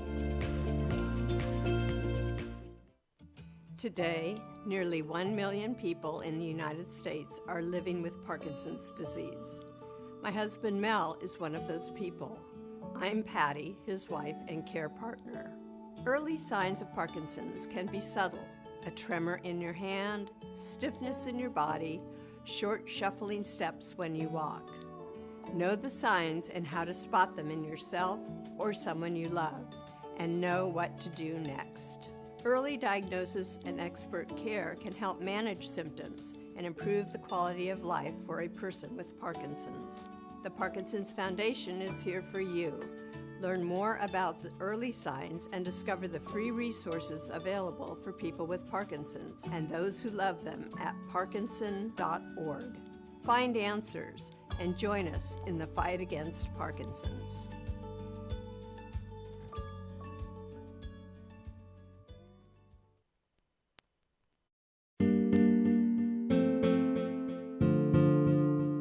Live production is different because you don't have that leniency of saying, oh, we'll just go back and edit it.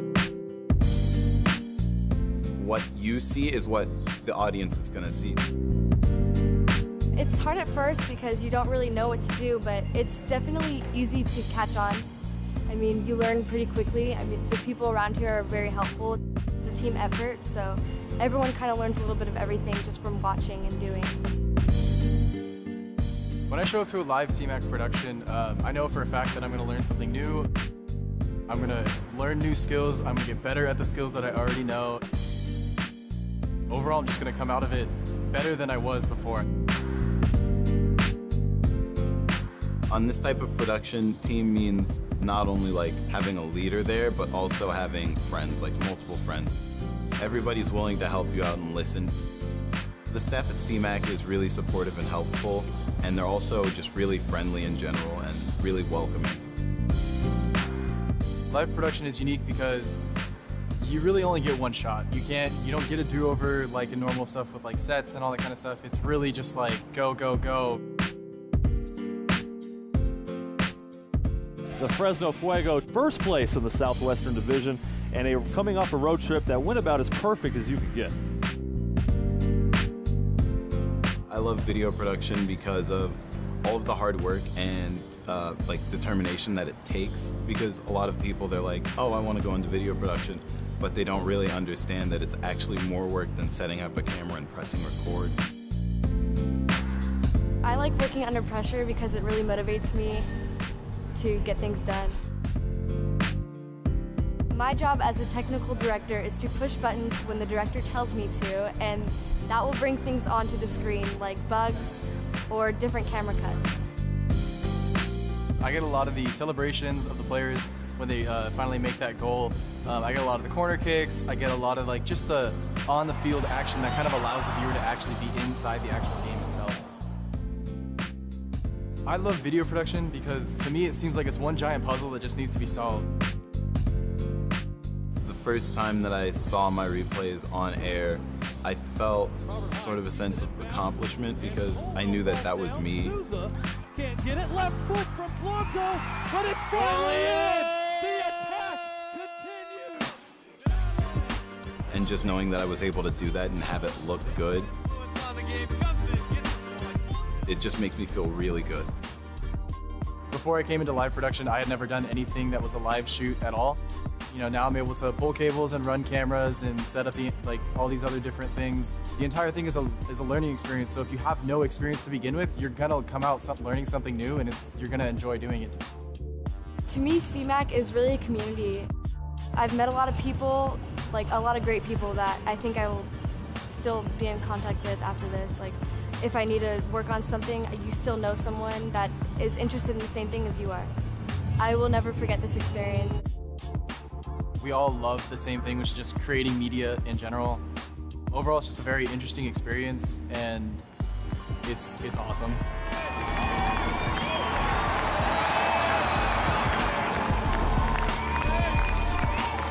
Give it a shot because you might end up belonging there more than you think you do.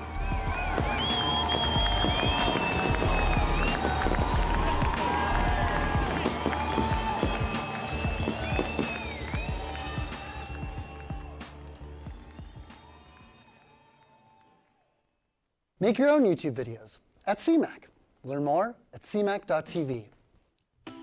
Fresno is building newer, safer bike lanes across the city. These protected cycle tracks provide a physical barrier between the bike Center Community College District, covering Fresno, Reedley, Oakhurst, Madera, and Clovis. Thank you for your support. Welcome back to Sunnyside Stadium, where we've got a 26-21 game going on as Fred is looking for scores, but 2 seconds left in the half. Sunnyside scores to go up by 5, 26-21, a 47-point first half. We haven't seen anything like that this year. No, and that second quarter particularly, Sunnyside really established what they like to do. Torres had a really good first quarter. The second quarter belonged to Sunnyside because of that touchdown they got right at the end of the half. Tanner Wilson with the first score of the night, a 65-yarder. And we're going to kick off to start the second half. Wilson with a pooch kick that's grabbed at the 36-yard line. And the Torres recipient just goes right down to 2 knees. And the Toros will begin the second half with the ball at their own 36-yard line. A very impressive drive to conclude the half, as you were alluding to, Fred, as the Toros march down the field, and combination of some pretty good passing calls as well as impressive run plays. Got them down to the 2-yard line. They got penalized a little bit, but managed to score there with 2 seconds to go and grab the lead. Well, Dan, this is football's so different now than it was 40 years ago. You know, you score with 2 minutes left 40 years ago, you pretty much have the game in hand. Bass up the middle, bouncing off the linebackers, and manages to get to the 43, maybe the 44-yard line. And a first down is 2 yards away. You know, Dan, that half came at just the right time. Gave the teams a little bit of time to go in, cool off, and get refocused, because it was getting real chippy by both teams late in that first half. And coaches. Jose Soriano gives again to Bass, and he continues to keep the legs churning and has a first down. He's been very impressive. A strong runner. Had the ball placed at the 48-yard line of the Toros. That's what the Toros want to do. Again, they kind of got away from it a little bit, but they want to, you know, establish things on the ground and chew up the clock and keep Sunnyside's offense off the field. Well, they like the fact that Sunnyside in the first half was packing the box and daring them to throw the football. Here's Bass, this time dancing over tacklers. Manages to get into Sunnyside territory, and the ball placed at the 44-yard line. Bring up a 2nd and 3.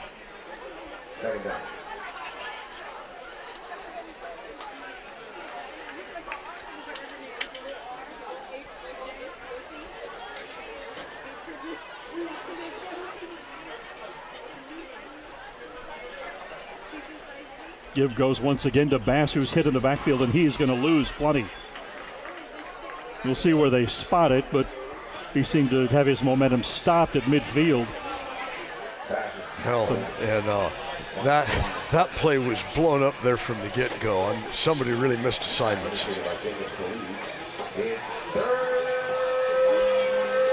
So it's going to be 3rd and 9 with the nose of the football resting on the 50-yard line. Fresno High looks like they're on their way to their second win as they are defeating Sanger West 20-12 with 5 minutes left in the game.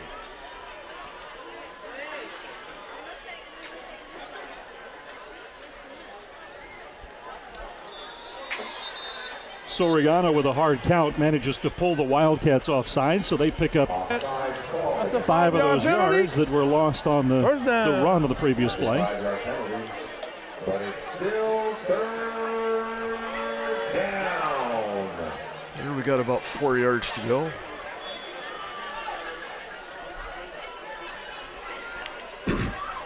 So, big 4th down play, 4th and 4 for the Toros. Soriano looks to pass, hit as he throws, has his receiver, but it's not going to gain any positive yardage. In fact, it'll lose 3 yards. So Angel Parida manages to pull it in, but Soriano was hit as he threw the football. And Sunnyside will take over. No, that is 4th down. Now the scoreboard was showing the last play was 4th down, and he probably would have been better off just knocking that one to the ground. Right, you're right. He had no chance. He was on the line. He had no room to juke. So the Toros will punt it away. Sunnyside sets up for a return. C.J. Jones And he loses it, but he gets it back, and I believe Jones was able to regain possession. A little bit of indecisiveness coming in for that one, and it bounced off of him and then off of a Torres player. Yeah, C.J. Jones, he did a good job on that. How often is the returner going to recover his own fumble? Here we go again. Wow. Good reaction by Jones. Quick thinking to reach out and grab that football. The reflex of athleticism and youth combined. You say with envy? Always dropping bowls on the floor. Daquan Jones in the backfield. He takes the handoff. Coming to the near side. Officials whistle this play dead.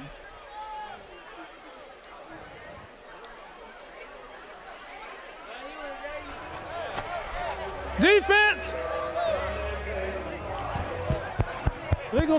Legal substitution on the defense. That's a 5-yard penalty. First down. Illegal substitution on the defense. So Sunnyside picks up 5 yards on the penalty.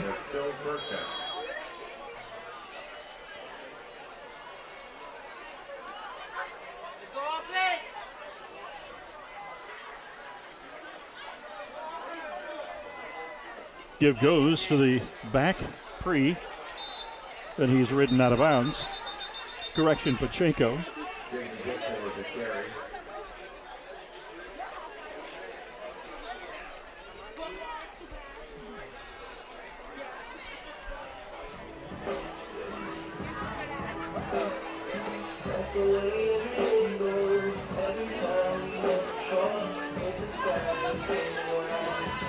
Homecoming night here at Sunnyside Stadium, Sunnyside High School. On the honoring defense, their classes. it's a 15-yard penalty. It's a first down. Missed that one. A 15-yard penalty. Is that a delayed penalty over here?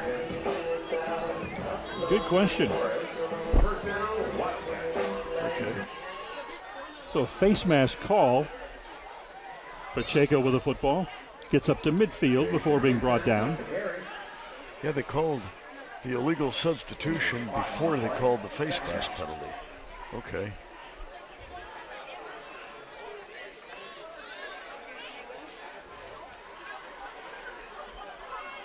So second down now and 6 yards for Sunnyside from the 49-yard line. They're keeping it on the ground. Wilson himself going to run with it, and he's got plenty of room to run before he is brought down. Boy, that might have been a touchdown-saving tackle that brought him down at the 30-yard line. That was definitely a touchdown-saving tackle. It looked like he was just about to make that last move. That Wilson, he's got some mobility, doesn't he, Dan? Absolutely. He can hurt you in many, many ways.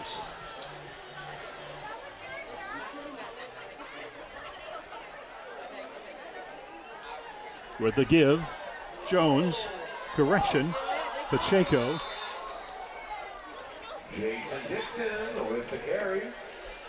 The Toros really seem to be on their heels right now, too, Dan. They're not playing with that fire they had earlier in the game. Well, they are not winning the battle of the lines at all, and that is costly for them.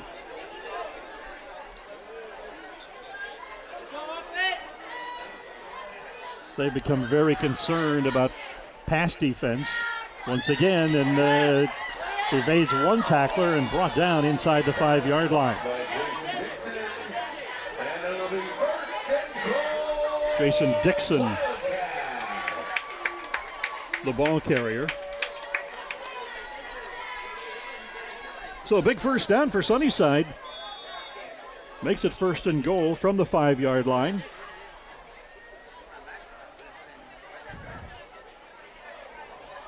And that would appear to be Daquan Jones, and he is over for the touchdown.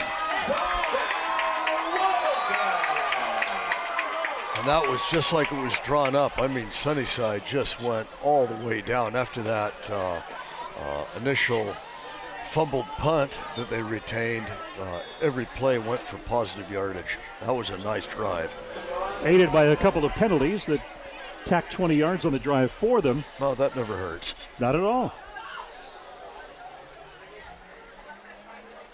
Little shovel pass. Then Jones. So the two-point conversion runs their advantage up by 13. Take another look here. Oh, that was nice.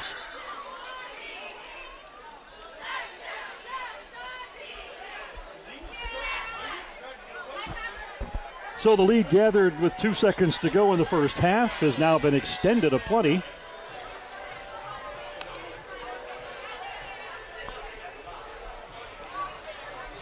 As Sunnyside up 34-21. And Torres really needs to make themselves a break right now. They're going to have to go down and get some points on the board before this gets too out of hand with them.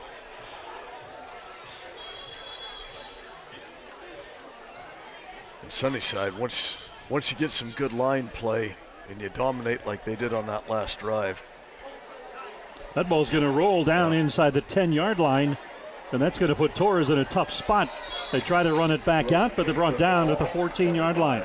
Yeah, it looked like it was going to go out of bounds. They were just waiting and took a Sunnyside bounce. Got a great Sunnyside bounce.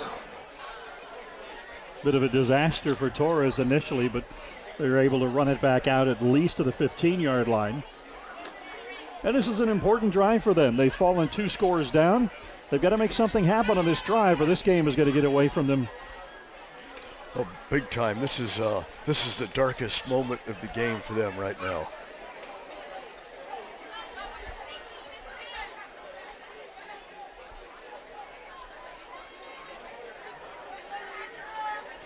Soriano to Bass. He'll pick up 2, maybe 3 yards. And the Wildcats defense are feeling it right now too. Get a little bit of that confidence going.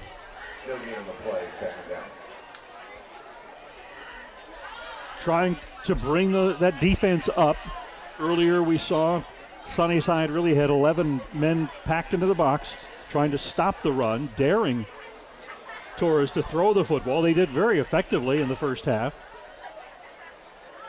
But now they're playing back.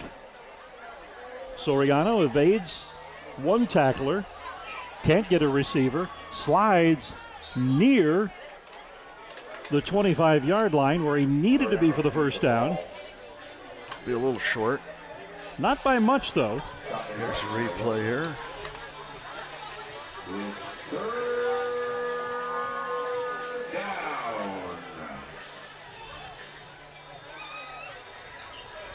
Interesting spot. So clock continues to run with Sunnyside up 34-21.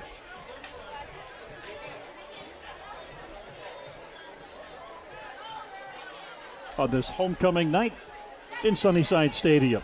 Glad you've joined us here on CMAC. Bass, he's got the first down and then some. Bass with the carry. You know, Dan, I don't think I'd have Wilson playing on defense. He's coming out again. He's coming out now, but you've got a lot of guys down there, and doesn't seem like a great move to me. Well, he's been in kind of a situational defensive player. He's come out generally in long yardage situations.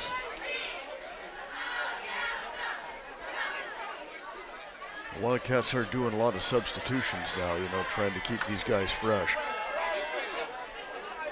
3 receivers to the near side. Soriano, quick pass, dropped. It's one of those classic times of running before you have the ball secured. Pareda fails to pull that one in. Second down and 10. Toros have to get beyond their own 38-yard line. The frustrating part about that is that receiver was open and had room to run. Mm-hmm.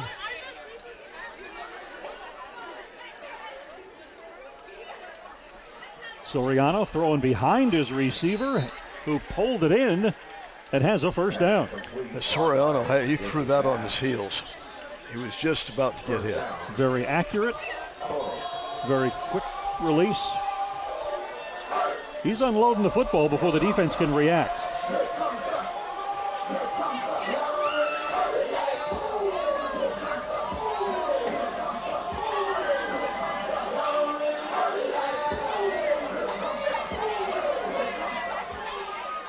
First and 10, ball at the 41-yard line. Soriano, another quick hitter. That's Pereira. He'll pick up about 3, maybe 4 yards on the play. And there was some hitting going on at the end of that one, too. He earned those 4 yards. Indeed, there was. This battle of the co-leaders in the North Yosemite League. Victor tonight comes out with sole possession of first place in just 3 games remaining. 2 games remaining, is that right? That is correct. The Wildcats have a pretty easy path after tonight's game.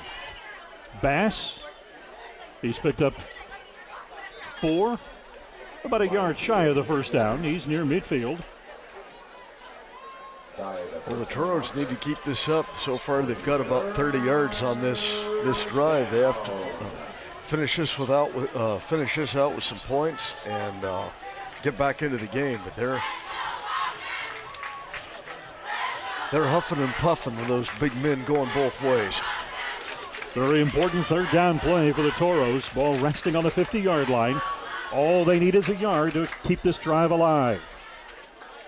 Trailing now by 13 points. And the hard count pulls the Wildcats off. Second time the Wildcats have fallen for the hard count on 3rd and short. First down. So that hands the Toros a first down, a big one, because it moves them into Sunnyside territory with the ball at the 45-yard line of the Wildcats. Toros have the play call in, head to the line of scrimmage.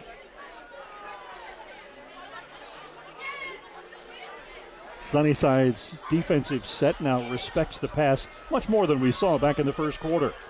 Soriano, pump fake, throws. He's got a man wide open and he overthrows him.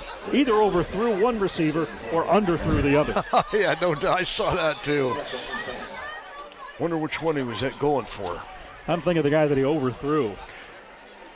And then the question becomes, was the receiver running the proper route? Close to being picked too. Brings to mind the old Sid Gilman line about the passing game. 3 things can happen, and 2 of them are bad. Woody Hayes said the same thing, but they meant something totally different. Second down and 10 for the Toros. Man in motion is Bass. He's got a man wide open off the fingertips of Pereira.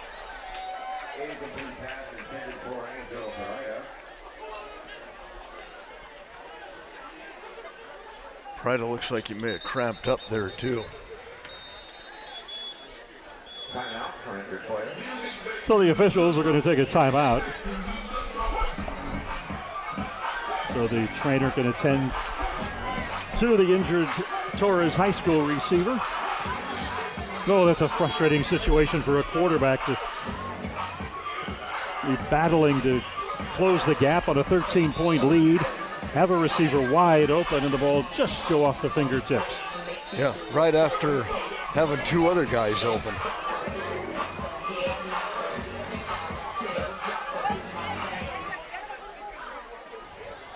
Both teams back out onto the field now.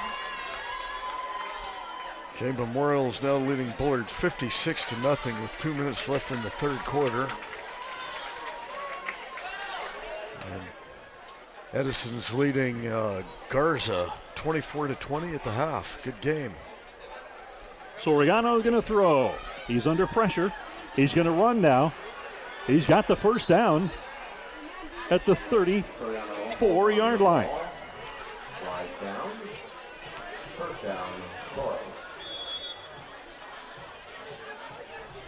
No sense of urgency for the Toros. 1:40 left of the half, or in the third quarter, I should say. Soriano just nonchalantly heads over to the sideline for the play call, jogs back in. And this is Toros football, you know. You want to chew up the clock. You want to keep things moving. Now Sunnyside's called a timeout.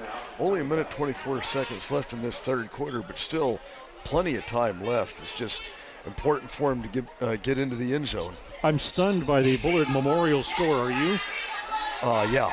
I figured Memorial was going to win, but if I would have put a final score on it, I would have had like 34-17, something like that, where Memorial's clearly the better team, but they must have been going out with some venom. I don't know what happened before the game, and sometimes when teams are warming up, they get barking at each other a little bit, and emotions get high, and then things like this happen. But I don't look for Memorial to take their foot off the gas against the Knights, but be a running clock in the fourth quarter. And how embarrassing for a team like Bullard, who won the Division II title last year, to be the recipient of a running clock. I'm sure Coach Arax is not going to be impressed with this. And I'm glad he's not sitting next to me right now. I would imagine that after this game, he'll simply burn the tape. Yeah, nothing you can learn from something like that. Soriano, quick pass, has his man. The defenders bounce off of him and gets down inside the 20-yard line to about the 19. Yeah, it looked like he got sandwiched, and he's the one that kept moving. Now he's feeling a little bit. The adrenaline wore off after that. So Salinas the receiver, and he's down. Can't tell if that was the sandwich blast or if he's cramping up just a little bit, and the way they're going to stretch out that right leg would tell you that it's a cramp. See this one again. Yeah, that was some good contact there. Well, I'm very impressed with this quarterback, Jose Soriano, certainly an underclass player. And his passing skills, particularly quick passing, quick release, very crisp ball. He's an impressive young quarterback. I agree completely. And when he's had to take off and, tuck the pig in, he's made some good things happen. Indeed he has. So he's got Torres at the 20-yard line. It's a 1st and 10. They're playing catch-up, trailing 34-21 with 1:18 in the third quarter.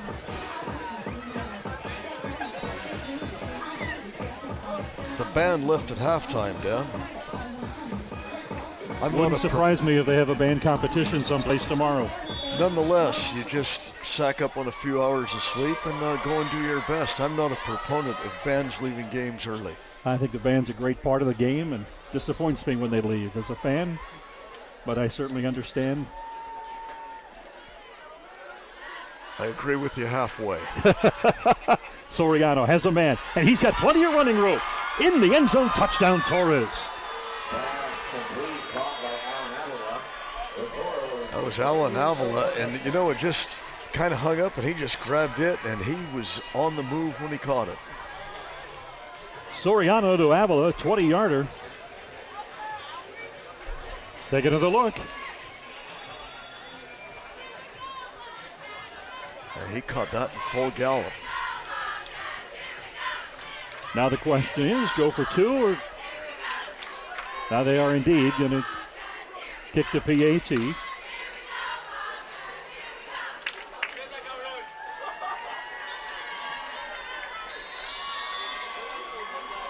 That was nearly blocked. Sunnyside really made some penetration. I don't know how he did get that one off. So it cuts the score to 34-28 with 54 seconds to play here in the third quarter. An impressive drive by Torres, and of course their defense will now be looking for the stop and an opportunity to put the football back in the hands of the offense and try to take the lead in this game. Yeah, they took that down 85 yards and took over 7 minutes off the clock.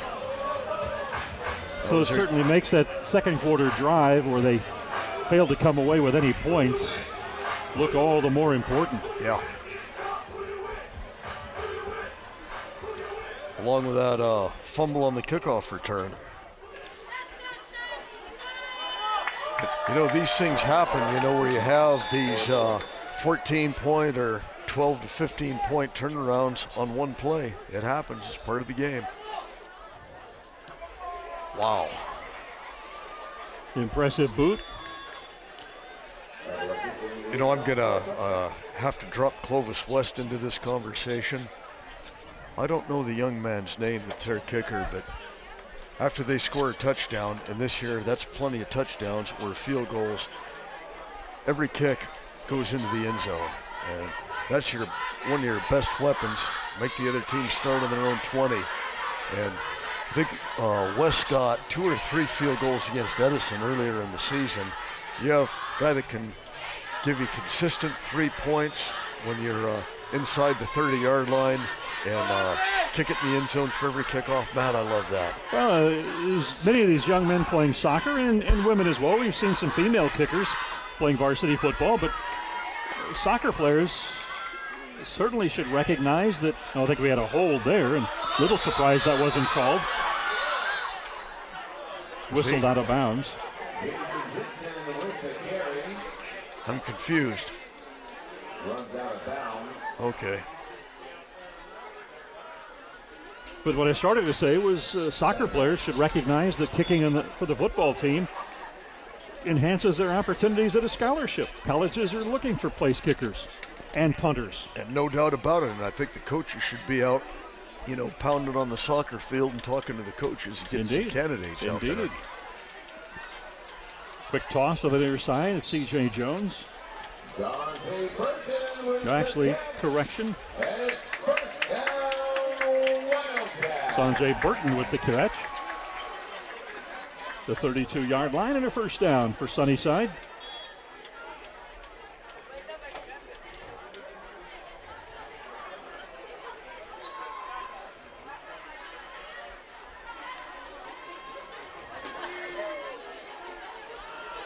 Wilson keeps it now. He's trying to find some running room. He's got some. Has a little bit, but he's pushed out of bounds just shy of the 40-yard line. Wilson has real good ball sense of where he is at almost all times. See this one again.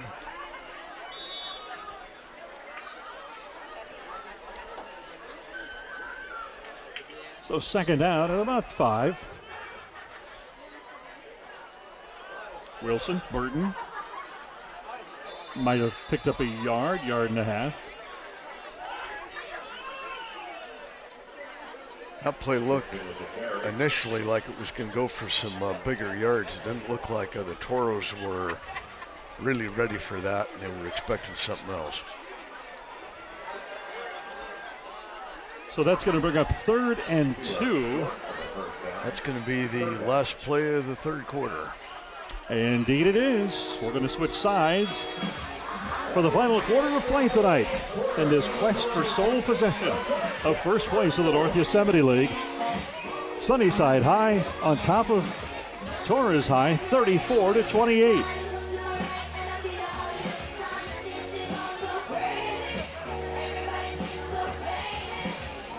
Plenty of homecoming spirit here in Sunnyside Stadium. Number of fans across the way that have made the drive down from Madera. Fans of the newest high school in Madera, the 3rd high school in Madera, Matilda Torres High, in its 3rd year. Yeah, a lot of this growth, Madera, the new school out in Sanger, well, actually closer to where we're sitting here at Sunnyside than it is the downtown of Sanger. Not too far out. And I kind of question how they put them in the NYL their first year of playing. I thought they should have done like Torres last year with their young players and went independent and had a little bit more manageable of a schedule. Big gap across midfield and a first down for Sunnyside. Daquan Jones, the ball carrier.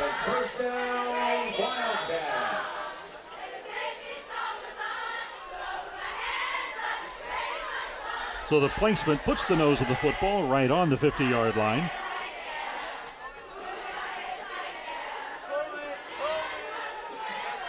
Jones gets about 4, maybe 5 yards before he is pulled down. The Sunnyside offensive line, you know, when you get to where you know you're running constantly like that, those offensive linemen love being in attack mode like that. They got a real good push on that. 2nd and 5. Jones in the backfield alongside Tanner Wilson. To the air, looking for C.J. Jones. Out of bounds, but we've got a penalty flag flying. There's a lot of contact in there. I thought both players pushing, but they're going to call it on the defense. Yeah, they're walking backwards. Curious to take a look at that if the folks in the truck have it. As it certainly looked as though both the offense and the defense, and you see the defender now pleading his case that he was held and then shoved as well.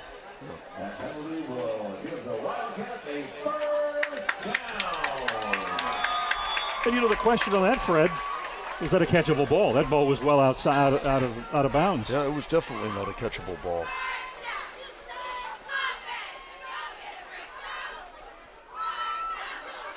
Wilson wanted to throw it. Now he's under extreme pressure, and he goes down, and he loses about 9 yards.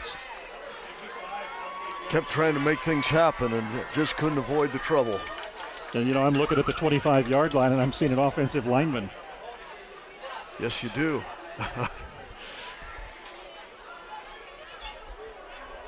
Yeah. Yeah, with a couple of the calls that we had earlier, and then seeing something like that, it can raise a question or two. Indeed. 2nd down and 19. Wilson wants to go to the air. He's got his receiver at the 30-yard line. Nice grab by Sanjay Burton, who's had a big night.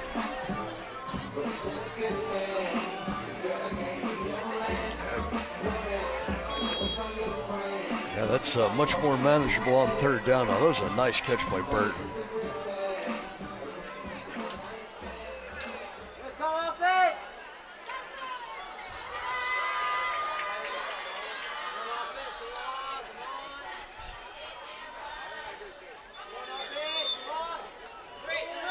He's got a receiver open in the end zone, leaping at the goal line. They're going to place it at about the 2.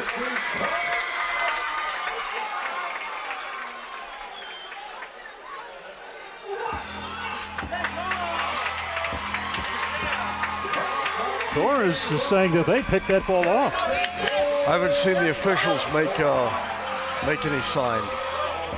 I agree, but I also am watching the coaches and the players on the other sideline. They believe they came up with that football.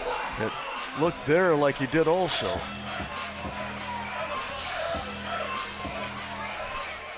Well, Wildcats up to the line of scrimmage. Give goes to the back. He's spinning, fighting, and isn't going to gain any yardage. Daquan Jones, the ball carrier. Inside the goal line, 2nd and goal. 34-28 our score, 9:15 to play. Winner of this game leaves Sunnyside Stadium with sole possession of first place in the North Yosemite League. Tanner Wilson gonna roll to the near side, looking, now he's gonna try to run it, now he tosses, it is complete for a touchdown, Shamar Jones. Nice catch here by Shamar Jones. Wilson held that till the last minute, and Torres was buy and run the whole time, and even with that, that was a heck of a catch by Jones. Absolutely.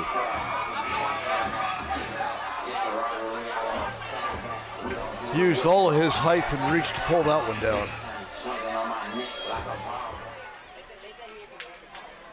So it's a 40-28 game. And the Wildcats will go for 2.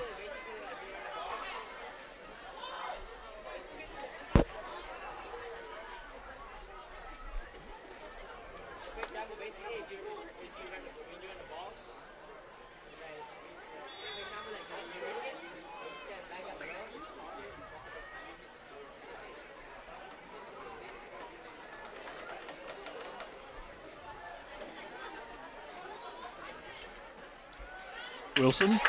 And it's Shamar Jones with a 2-point conversion.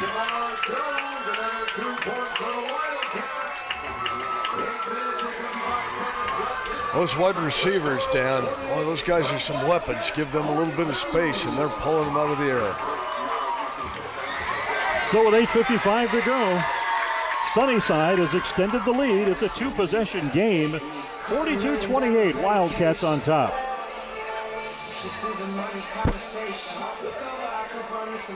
Well, the game over at Memorial's all done, and it did end up 56-0. Must have played with that running clock there in the fourth quarter.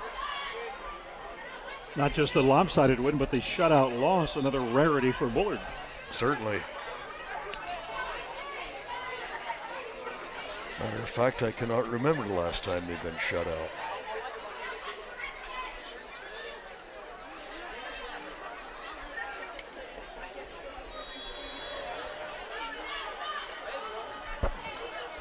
Well, another pooch kick, do you think, Fred? Or a squibber? I think they're going to pooch it. Yep.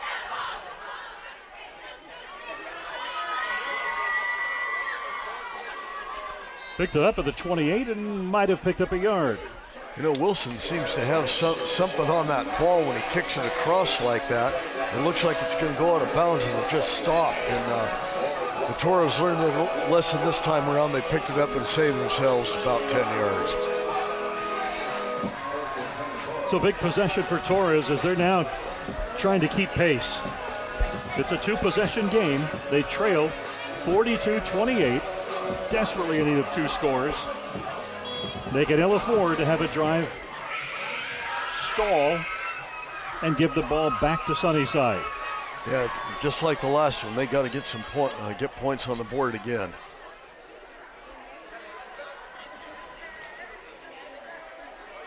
Soriano hit as he threw, you're right.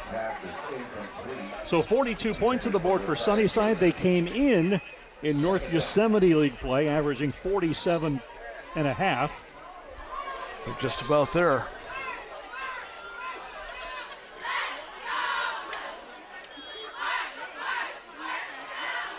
There's one of the more high-scoring offenses in the Valley.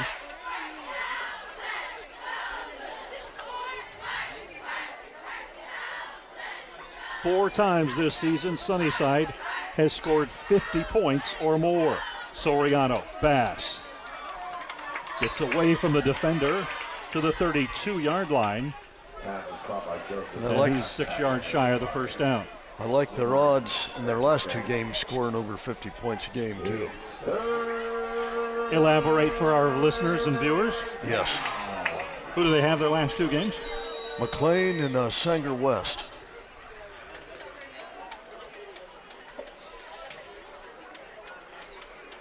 And this is not a team that prides itself in holding the score down once they get the lead. Soriano, just beyond the reach of his receiver, Josiah Salinas. And they have come up to the down they did not want to come up to. 4th down. Yeah.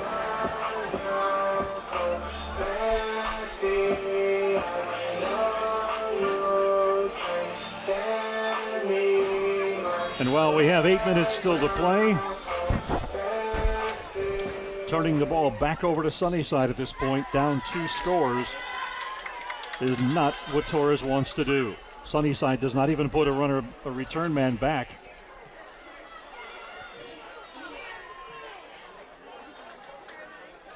As they let this ball bounce, Torres downs it at the 35 of the Sunnyside High Wildcats. And not a bad punt, but the Wildcats, 2-score lead, 2-touchdown lead, and they've got the ball, and things are looking pretty good for the Wildcats. Well, they are not mathematically the NYL champions. You can pretty much put that crown on them tonight. They're definitely in the driver's seat, and they are an overwhelming favorite going into the last 2 games of the season.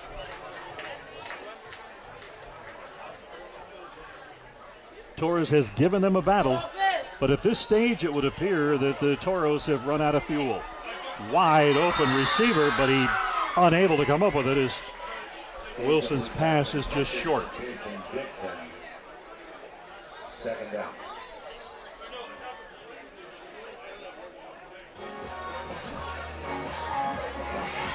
Yeah, I think this is a time in the game where you really just want to, put it on the ground and wrap things up.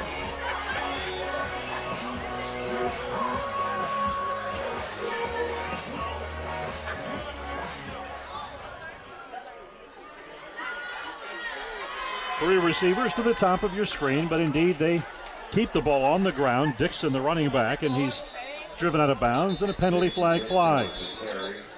Flag on the field.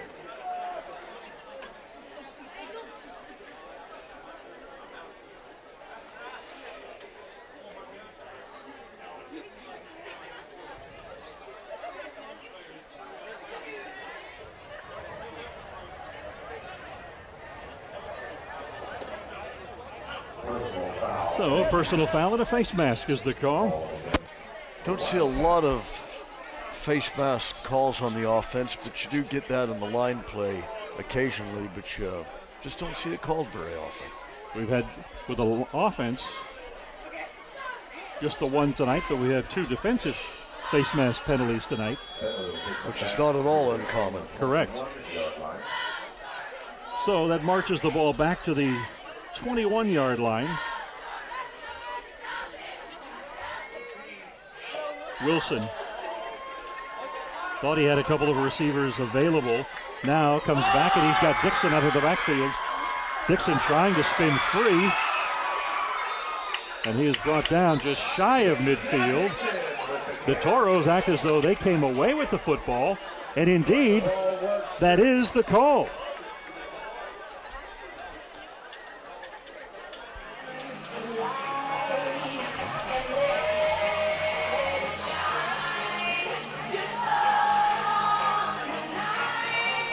So the side judge motioned in the direction,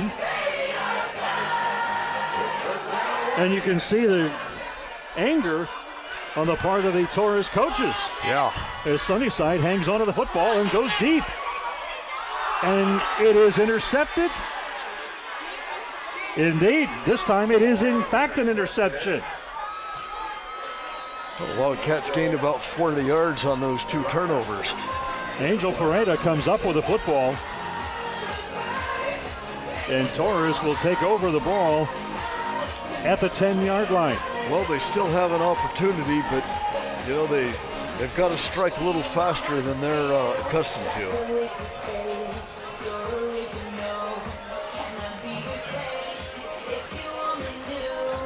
And now Sunnyside's to the point where they can really adjust their defense. Instead of sticking 8 in the box, they can put up about 3 in the box and tear the Toros to pass. 7:02 left on the clock here. With the Toros attempting to erase a 2-touchdown deficit. Jose Soriano coming in from the sideline. And that's the one thing about their play calling. It is not done with any sense of urgency. And this is not a great offense to play from behind with.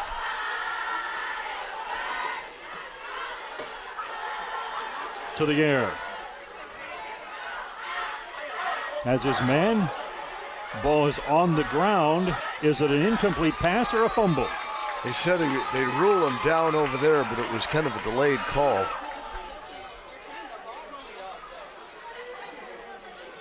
Looks as though it's going to be a loss of a couple of yards. Ball was caught.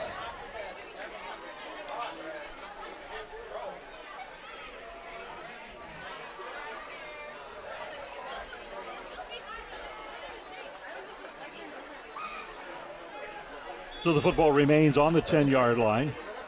It'll be 2nd and 10.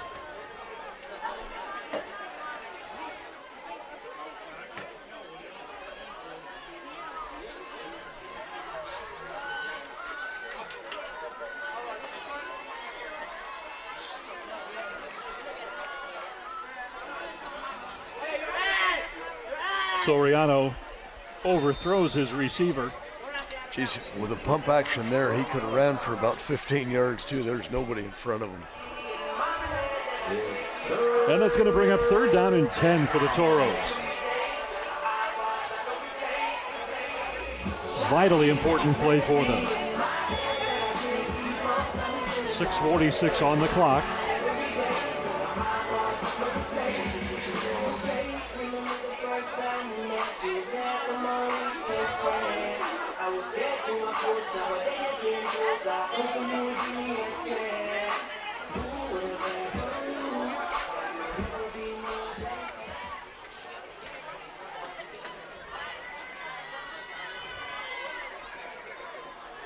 Pass, he's got a man, and the ball is knocked loose by the defender, incomplete. Yeah, Fang did a good job just getting his hand in there. So 4th down, and on comes the punting unit with 6:41 to play. Torres is going to boot the ball back to Sunnyside.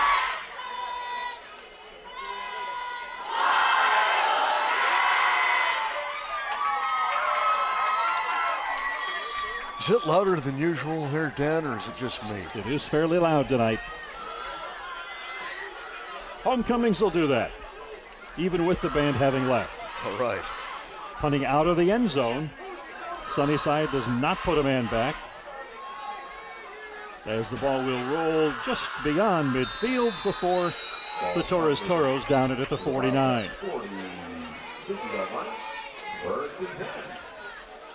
I remember Clovis East used to do that when they would seldom put a guy back to field a punt.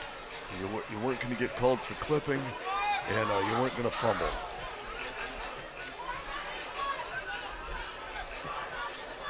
Well, there were a lot of times where Clovis East wouldn't put a single pass up in the air either. I know we had a couple of games that we did with them that were over in like 2 hours and 15 minutes. I always enjoyed the double wing offense. Works really good when you have better players on the other team too. Wilson trying to get around the corner. He does so, and he's got the 1st down. And Wilson runs his way to another 1st down, Wildcat. Interesting, I just read about a school in Florida in the Orlando area that was using the old 1930s single wing in short yardage situations. Really? And a school in Kentucky found out about it. They tried it out, and now they're using it 50% of the time. All right, I like that.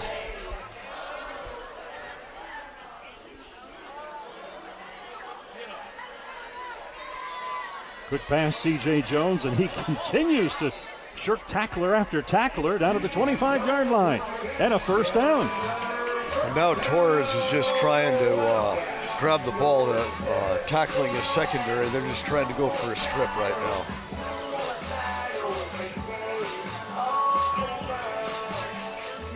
And at this stage of the game, you know, that's all they can do. You're right. You're right.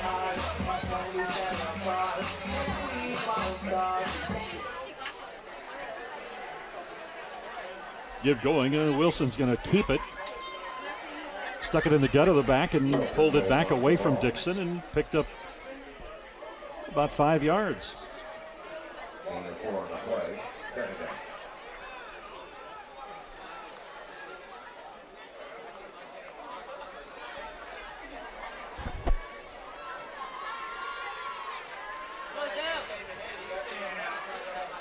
Wilson lobbing it well out of bounds. He couldn't find an open receiver. 4:46 left in this one. Sunnyside up by 2 scores, 42-28 on the Torres Toros in this battle for first place in the North Yosemite League.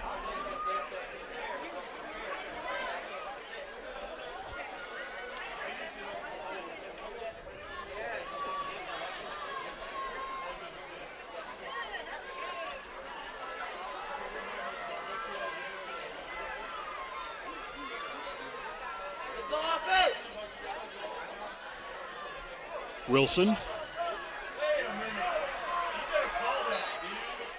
That was a pretty obvious holding penalty there. No question. We can hear the coaches in the booth next to us not too happy that they didn't see a penalty flag on that. So big 1st down now for Sunnyside.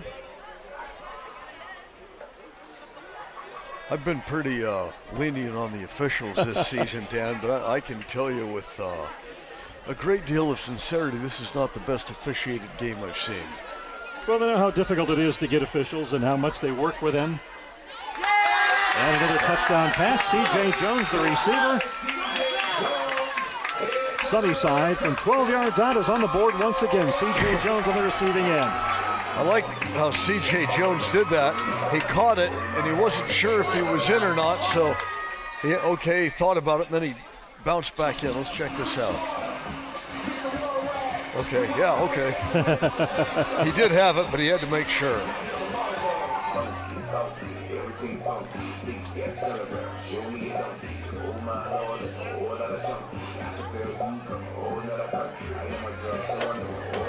As the Wildcats line up to go for two. Wilson. Incomplete to the far corner. And with 4:28 remaining to be played. Looked like Shamar Jones is getting held a little bit on that one too. That one, to be fair, it was a long ways away, but it would have been pretty tough to catch that one under any circumstances. Well, Sunnyside with their third touchdown of the second half, up 48-28 now. Near impossible challenge at this stage for the Torres Toros to score 3 times and convert 3 extra points in order to take a lead here in the final 4.5 minutes of the game. Definitely an uphill climb.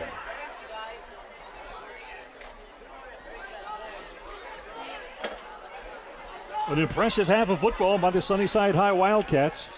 Well, the second half, yeah, they came out and they've totally controlled, except for that one drive the Toros had, they've totally controlled this. 2 points away from their 5th 50-point game of the season. And they have exceeded their scoring average coming in North Yosemite League play, which was 47.5. They now have 48 on the board. Always good to exceed it, isn't it? That half point.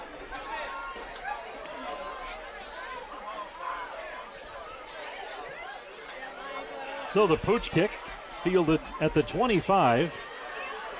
A lot of running room. He's up near midfield and he's flung out of bounds. We'll see where they spot it, but picked up at least 25 yards on that return. So the Toros in desperate need of a score on this drive. Opportunity is slipping away from them in the final 4:22. Never a good sign when the guys come off the sidelines with their hands on their hips. Very true. Body language says a lot. Fatigue can really do that to a team.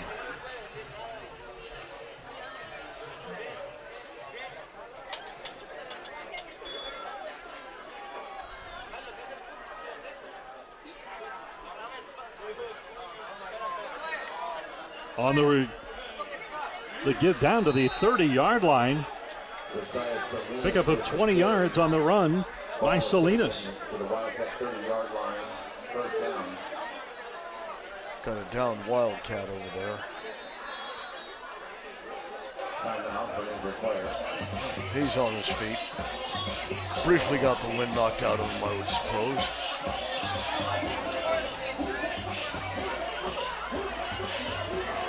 Yeah, he landed on his helmet over there.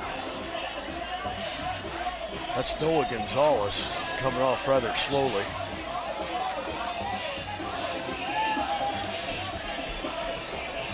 With a rib cage landing on a helmet, that'll knock the wind out of a player at the very least.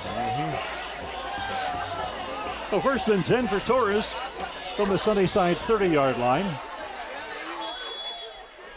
Jose Soriano wants to throw it. He's got a man open, and it's just beyond his reach. But I think we've got a pass interference call coming. Yeah, there's definitely interference on that. Jesus Moreno, the intended receiver. Incomplete pass intended for Angel Dorada. You know, those are pass interferences, though, that, okay, he was beaten, and the guy's probably going to catch it. He might score. 4. May as well grab him. That's a 10-yard penalty. First down. So first down on the call. That'll put the football at the 20-yard line. Kennedy will take the ball to the Wildcat 20-yard line. First and 10.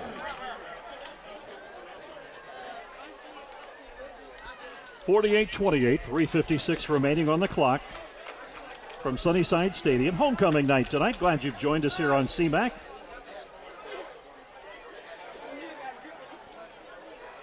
Give going to Pereira around the far end, down inside the 10-yard line before he's ridden out of bounds. Yeah, he just kept going. He got inside the 5 there before they finally slowed him down. Sets up a 1st and goal now for the Toros.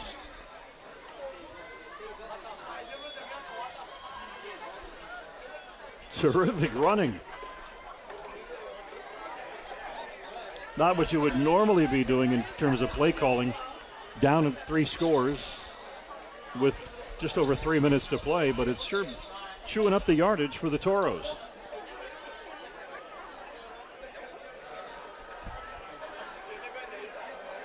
Up under center now. And a timeout is taken by Torres High. 2:57 left on the clock. 48-28 Sunnyside. As Joe Marquez wants to talk things over on the far sideline.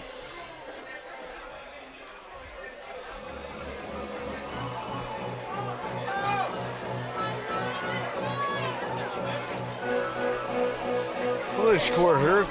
Get an onside kick could make things somewhat interesting. Always love an onside kick. Oh, yeah. Fun part of the game. Yep.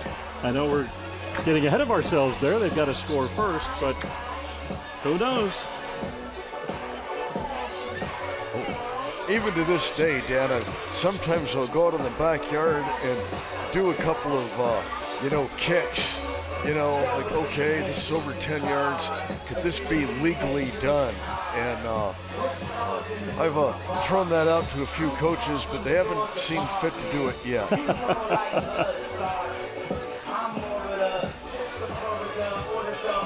Now, what's coming in the air are some of the defenses when you just kick it up. If the guy calls for a fair catch, that pretty much kills it right there. Give goes to Bass down near the goal line. He's in. It's a touchdown. Joseph Bass scoring for Torres High from a couple of yards out.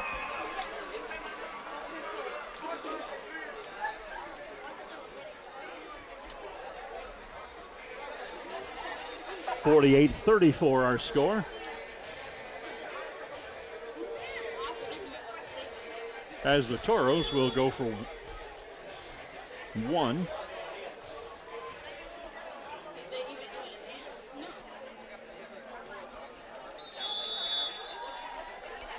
The Torres have a good kicking game. I don't know if they really work on this a lot, but I like their punts. They've been between 35 and 40 yards. They haven't looked bad. A couple of kickoffs that went into the end zone. They haven't missed any extra points. Well, we've got a bit of drama coming up here, as no doubt Torres High will be attempting an onside kick, as they're down by 13 points to Sunnyside.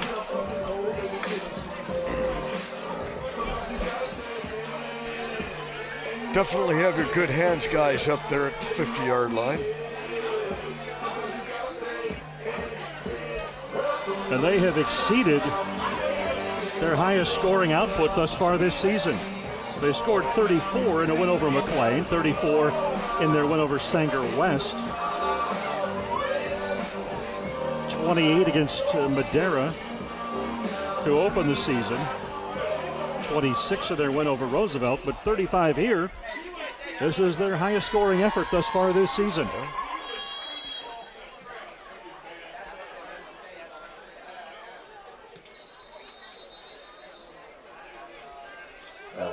Guy left a little too soon.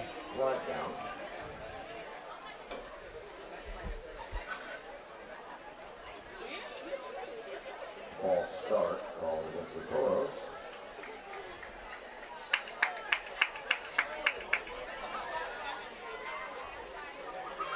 So that marches it back 5 yards to the 35-yard line, where they'll try it all over again. Ball now kicked from the Torres 35-yard line.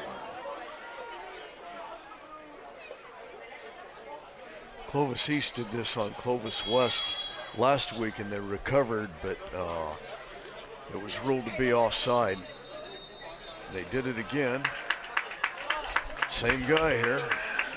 Anxious to try and get in there and make a play. My all-time favorite onside kick, and I can't recall the year, it's been a number of years ago.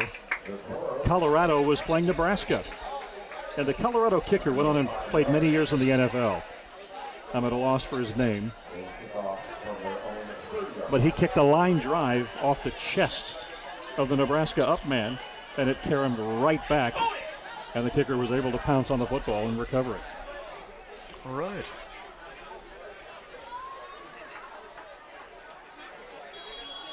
I should remember that, or I should have remembered it.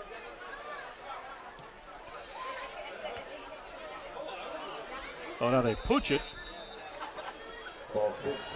And it rolls out of bounds at the 32-yard line. It was just pretty much a disaster all the way around. Well, they have 2 timeouts left. But if I was a betting man right now, which I'm not, it would take some real odds to get me to lay down a coin on the Toros. So 2:52 remaining on the scoreboard.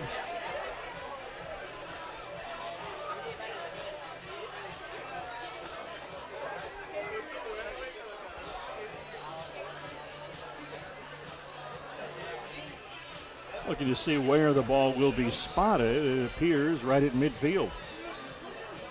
Wildcats will have the ball on the 50-yard line. First and 10.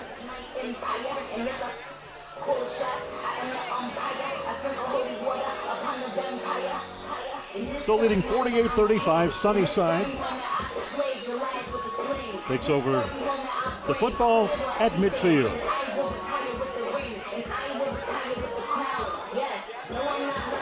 The Toros desperate for a stop or a turnover. Low snap. Wilson hits the safety valve. That's Dixon trying to get some yardage. Gets the first down across the 40-yard line. Rather than tackling him, the Torres players are trying to strip the football away from him.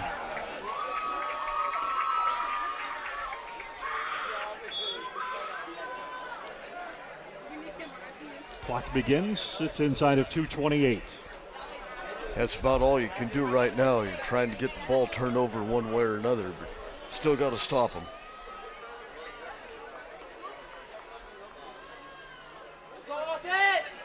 Wilson overthrows his receiver. Incomplete pass intended for Sanjay Burton. Burton down at the 2-yard line.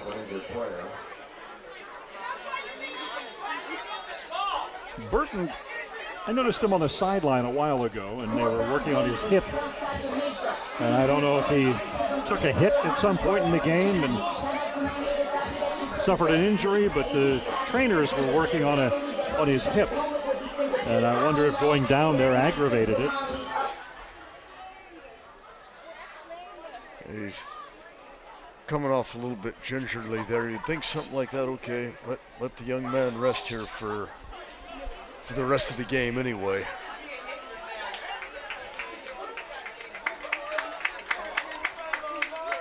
So Burton being helped off the field by the athletic trainers as the two teams huddle up with their head coaches. Sunnyside back out on the field, and Torres coming back out now.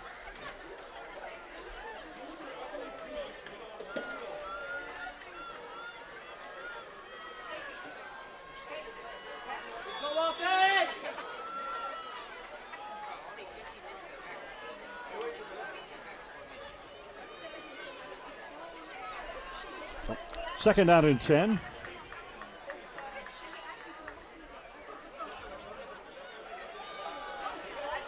Give goes to Daquan Jones. Daquan Jones Picks up 4 on the carry.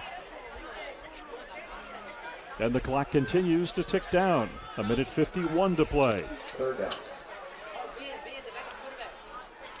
That'll be third down and 6 yards to go for a first down for the Sunnyside High Wildcats. Got Vang in the quarterback for the Wildcats.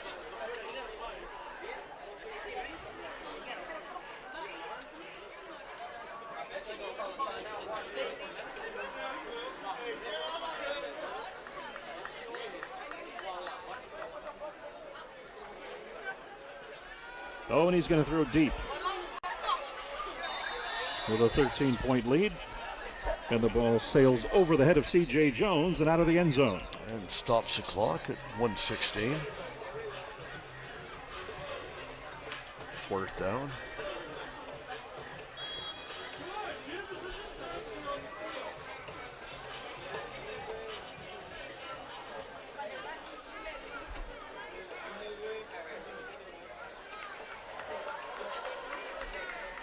So fourth down play for the Wildcats. Vang wrapped up in the arms of the defensive end and wrestled to the ground, and the ball goes back over to Torres High. Hold on the ball, tackle made by Bass. So 1:06 left on the clock. Torres takes over at their own 40-yard line, trailing by 13 points.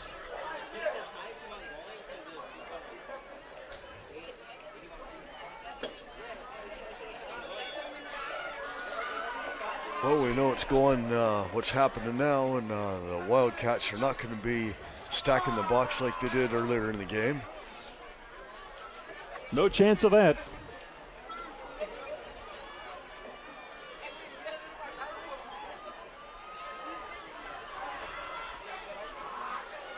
So Regano with no choice but to throw the football away as he was being wrestled to the turf by Chance Harris.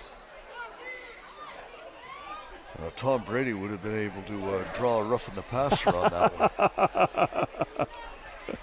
one. Did you see the repeat of that? That was comical. And I guess he was fined $11,000 today for kicking that defensive player on that play. Really? Yeah. It'd be like us throwing a quarter against the wall. Soriano has a man wide open. That's Moreno. About 3 yards shy of a first down. He's got to cross midfield to get a fresh set of downs. So a third down now for the Toros. And Torres High wants a timeout here with 41 seconds left. 48-35 our score. And a third down and about 2 for the Toros.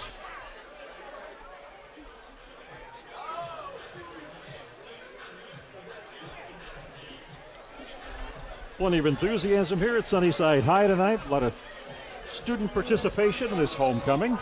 And this is one of the noisiest crowds I've seen a Sunnyside crowd come up with. The crowd's pretty much dissipated by now, but they were really rocking and making some noise early in this game. Indeed they were.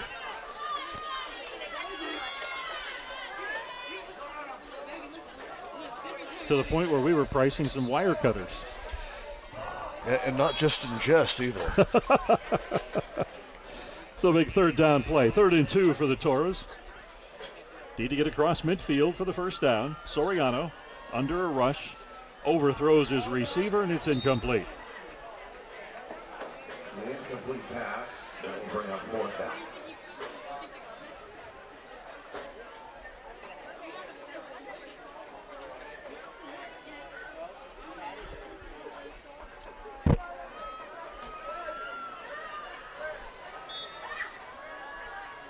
This could be it.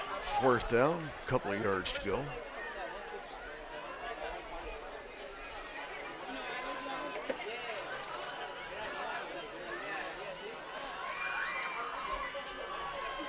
Three receivers at the top of your screen. Soriano looking for one of them. Unloads, goes to the up man. And he is going to be brought down for a loss, so that'll turn the ball back over to Sunnyside. And for all intents and purposes, the Torres high night is over, as the clock has just 27 ticks left on it, with the Wildcats leading at 48-35. I think you still run 4 more plays with 27 seconds left here. Very true.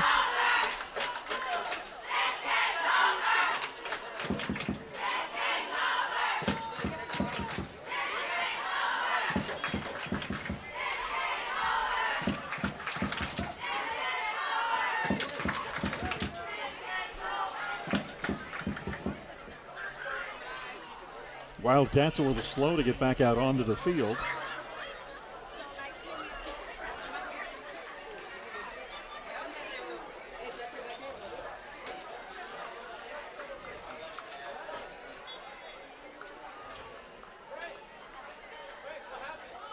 As they take a knee, and they're going to let the clock run out and wrap up this game.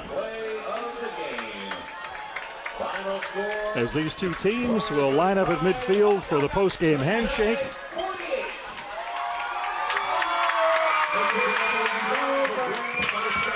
So, Fred, I think coming in, we expected some high scoring. It was a battle throughout the first half. Yeah, you know, the first half was pretty much what we thought it was going to be. You know, the Toros, that first quarter, they game planned it real well. They executed. We didn't have a lot of mistakes or turnovers. And, you know, going right before the half, when Sunnyside scored that touchdown with no time left, that completely changed how the game was. If the Toros would have went in with the slight would have been 21-20 there at the half, we may have seen a different ball game in the second half, but that's all ifs and buts, and we know that doesn't mean anything. What the final score was 48-35. But you know, this was a game, and that was the point. And a lot of times you can look back at a game that's hard fought like this and find maybe 1 or 2 plays that change the complexion. And the one huge one that stood out is when Sunnyside fumbled that kick. The Toros took it in for a touchdown, and it was ruled down, and it clearly wasn't as we saw. That would have given them a 2-touchdown lead. And would have Sunnyside been able to come back from that? Maybe they would, maybe they wouldn't. But the fact is, they won the game, and you know, when you put up 48 points, you're not going to lose too many football games. And they have a heck of an offensive machine going on right now. So the Sunnyside High Wildcats with a 48-28 victory now stand alone in first place in the North Yosemite League with 2 games remaining. Torres High slips back into second place. And an interesting final 2 games remain on their schedule. Glad you joined us tonight here on CMAC for North Yosemite League football. Be with us again next Friday night at 7:30 for more high school football action. For the coach, Fred Clark, I'm Dan Taylor. Thanks for being with us. Thanks to our crew. Good night, everybody.